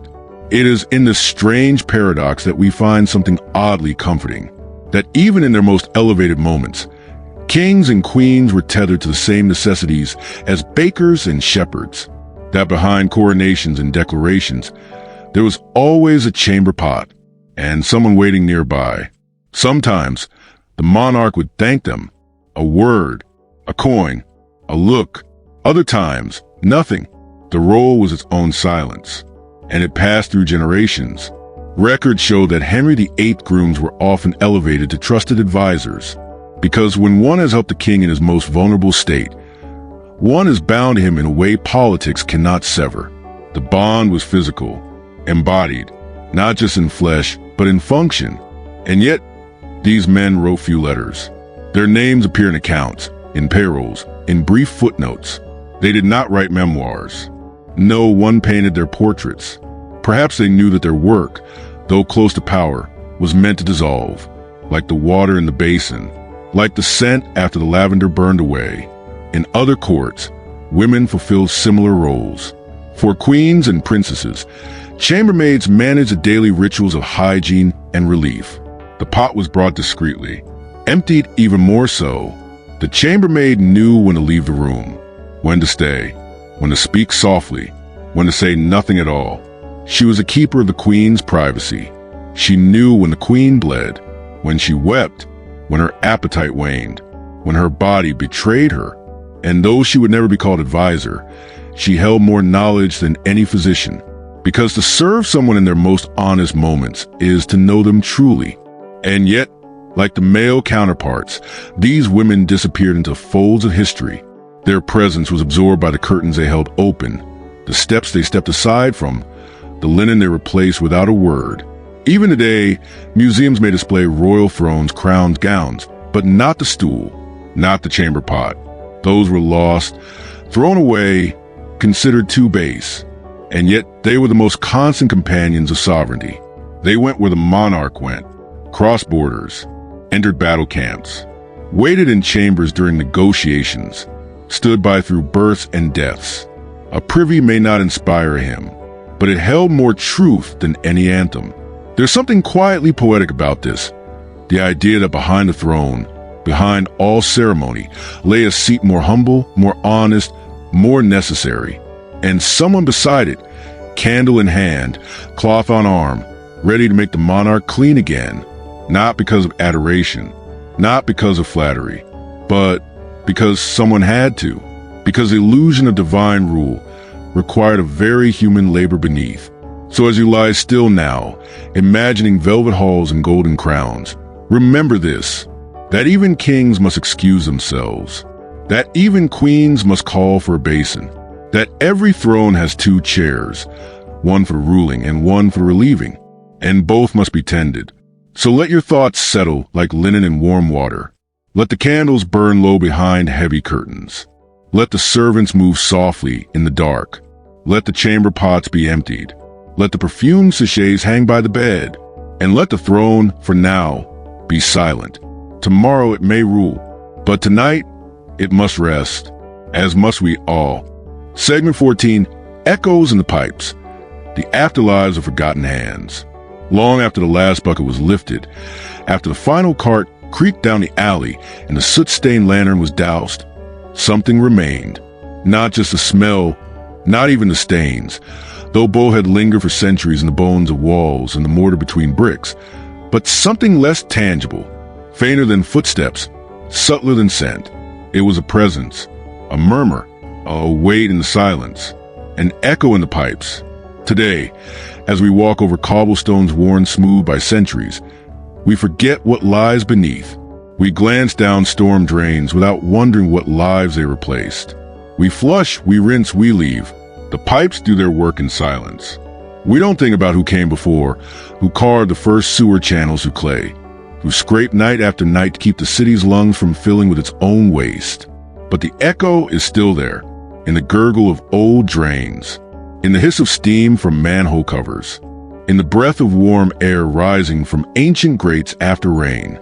Some cities still whisper their histories in the underworld. In London, the sewers stretch like veins beneath the surface. Much of what we walk over today was built atop the labor of nameless workers from the Victorian age, men who dug and tiled, who were lowered into holes they'd never escape from. But even deeper, beneath the organized brick tunnels of Basilgate's grand design, lie older layers, forgotten cesspits, collapsed latrine shafts, medieval drains lined with rotted timber and cobbles blackened by time. Some are sealed, but others remain. And when water rushes through modern pipes, it sometimes finds its way into those spaces. The sound it makes, hollow, meandering, not quite free, carries a different tone, a historical frequency, not a music, but a memory. Paris, too, breathes through its underground. The catacombs get all the attention, the bones, the darkness, the ossuary of the dead. But the sewer tunnels are just as vast, just as intricate. For centuries, workers known as the Gautiers have patrolled these veins, walking, listening, maintaining the quiet civilization of sludge. Some sections run beside walls built in the 12th century. There, the echoes bounce differently. One can speak and hear one's voice fold backward, bent by stone touched by medieval hands. And though those hands are long gone, their fingerprints remain, not on glass, not on gold, but on curvature, slope, the choice of how a wall bends just so, to guide the water where it must go. In Rome, it is older still. The Cloaca Maxima, the greatest sewer, still runs through the heart of the city. Originally constructed in the 6th century BCE, it once drained the marshes between the hills. It still carries water today. Not as it once did, not with the force of empire, but with a patient persistence. You can stand near it, where it emerges near the Tiber, and hear the water hum low. That hum has not stopped for 2,000 years. It is not a song. It is not a warning. It is a presence. The echo of Etruscan hands, of Roman engineers, of slaves who passed bricks in silence, of generations who cleaned what others flushed. Not all echoes are architectural. Some live in records. Old books tell us things we never sought to know. They list expenditures, payments to latrine diggers, to men, to carters of filth. They document complaints. Neighbors arguing over smells, over the placement of dung heaps, over who must pay for the removal of human waste when it gathers too high. They describe ordinances, bans on dumping at daylight, rules about the lining of pits, statutes enforcing the covering of night soil carts. And in all these pages, across towns and centuries, one thread repeats. The labor waste was always present, always needed, always pushing the edge of the page. But sometimes, just barely, we hear the worker's voice. In a letter smudged by cold dust, one man in 1840s Manchester complains that his route has grown heavier, that the barrels he lifts now seem more full than they did 10 years ago. He writes not to his employer, but to his brother. There is no rage in the words, just tiredness, and a kind of resignation wrapped in routine. I walk the same path as Pa, he says, and I reckon my boots will finish where his did, under the alley off Red Cross Street. In a court record from a Flemish town, a night soil man sues a merchant for docking his pay. The transcript is thin. The judge sighed with the merchant, but the man's words are recorded. If I take their filth, I must be paid before the sun returns, else I leave it with them. It is an idle threat. He would never leave it, because someone had to do it, because if not him, the streets would fill. And so he returned, night after night, cart after cart, forgotten by all except the street itself. Even today, in places where the pipes run beneath cities too old to forget, one finds strange phenomena. In Prague, some tourists report a faint smell near certain grates. Not sewage, not rot, but something older, a suggestion. Locals sometimes smile, nod, and say, "That's Old Town remembering." In Lisbon, certain tiles and alleyways carry different warmth underfoot, residue from ancient soakaways sealed beneath centuries of plaster. In Edinburgh, old tenement walls bear discolorations and vertical lines. Places where human waste once drained down the side of buildings before indoor plumbing was installed. They call them night stains. All of these, echoes, all of them, quiet refusals to disappear. And there is something strangely beautiful in that, not in the waste itself, but in the effort, in the daily choice made in silence, to carry what others discard, to lift, to scoop, to scrub, to disappear before morning, to do the work that sustains a city, not with speeches or inventions or laws, but with bent backs and heavy carts. The night men never asked to be remembered. They never carved their names, but they linger just the same in the slopes of alleys shaped to drain, in the corner of basements once built over pits, in the weight of the word privy, in the silence we keep when we pass a grate with steam curling from it, and perhaps most intimately in the empathy they left behind. Because when we consider them, when we truly pause to imagine what it meant to be awake while the city slept, to carry the worst of human byproduct with hands already raw from lime, to be turned away from taverns, ignored by priests, laughed at by children, when we hold that image gently, without flinching, we become softer, less sure what labor is noble, less comfortable in our illusions of separation. The pipes remind us. They whisper, they hum, they gurgle when we least expect it. And when they do, if we listen, not with fear, not with revulsion, but with care, we might hear not just a flow of water, but the echo of someone long gone, someone who once stood waist deep in a pit, so that we could stand clean in the light. So tonight, as you drift into sleep, let the sound of history's hidden labor carry you, not the clang of swords, not the roar of kings, but the slow roll of a wooden wheel on cobblestone, the slosh of a full bucket, the creak of a cart turning toward a pit, the murmur of a man humming a song no one else will hear, the splash of water poured over stone, the soft footfall of someone walking away from waste toward sleep. Let that be the lullaby. Let the echo stay with you. When the last streets are swept, when the old cart is rolled around the corner and disappeared into the darkness, when the smoke from the oil lamp has gone out in the corner of the backyard that no one looks at, then the city is truly at peace. And now, so are you. The long journey in the night of modern history, not through victories or palaces, but through mud, the smell of food, and the quiet footsteps of those whose names are called.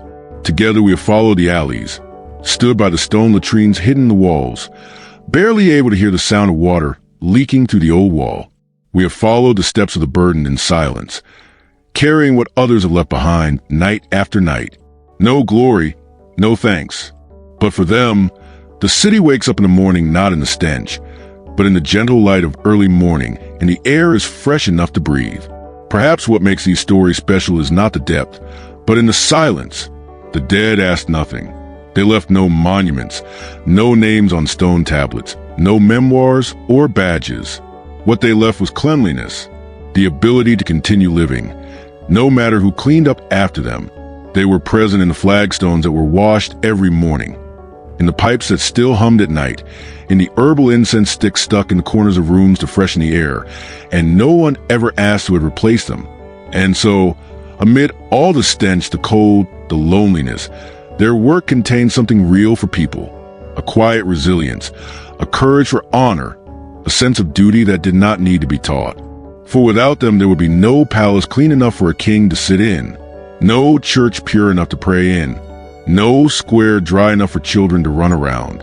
And now, when all has breathed again, only the wind blowing gently through the old roof tiles, you can hear something very small, very far away, like the soft sound of wheels in the morning mist, the noise of water hitting the stone floor, or a quiet song echoing in a narrow, nameless space. Perhaps it is a remaining sound of them, those who have never been honored, but have always been there behind the curtain of glorious history, keeping it from rotting from below. They are not the main characters, but without them, the stage would be quiet, and the night would never be so gentle. So you can have a heart to look again. There is nothing more to carry. The footsteps have stopped. The last trash cans have been transformed. The city has returned to a state of silence, a silence brought about by the silent work of centuries. Tonight, the old echoes are still there, in the pipes and the walls, in the sleep of those who listen. May you sleep peacefully. And thank you for walking with me through dark alleys that have long been unmentioned. We will meet again in another corner of history, also quiet, also gentle, also full of dreams.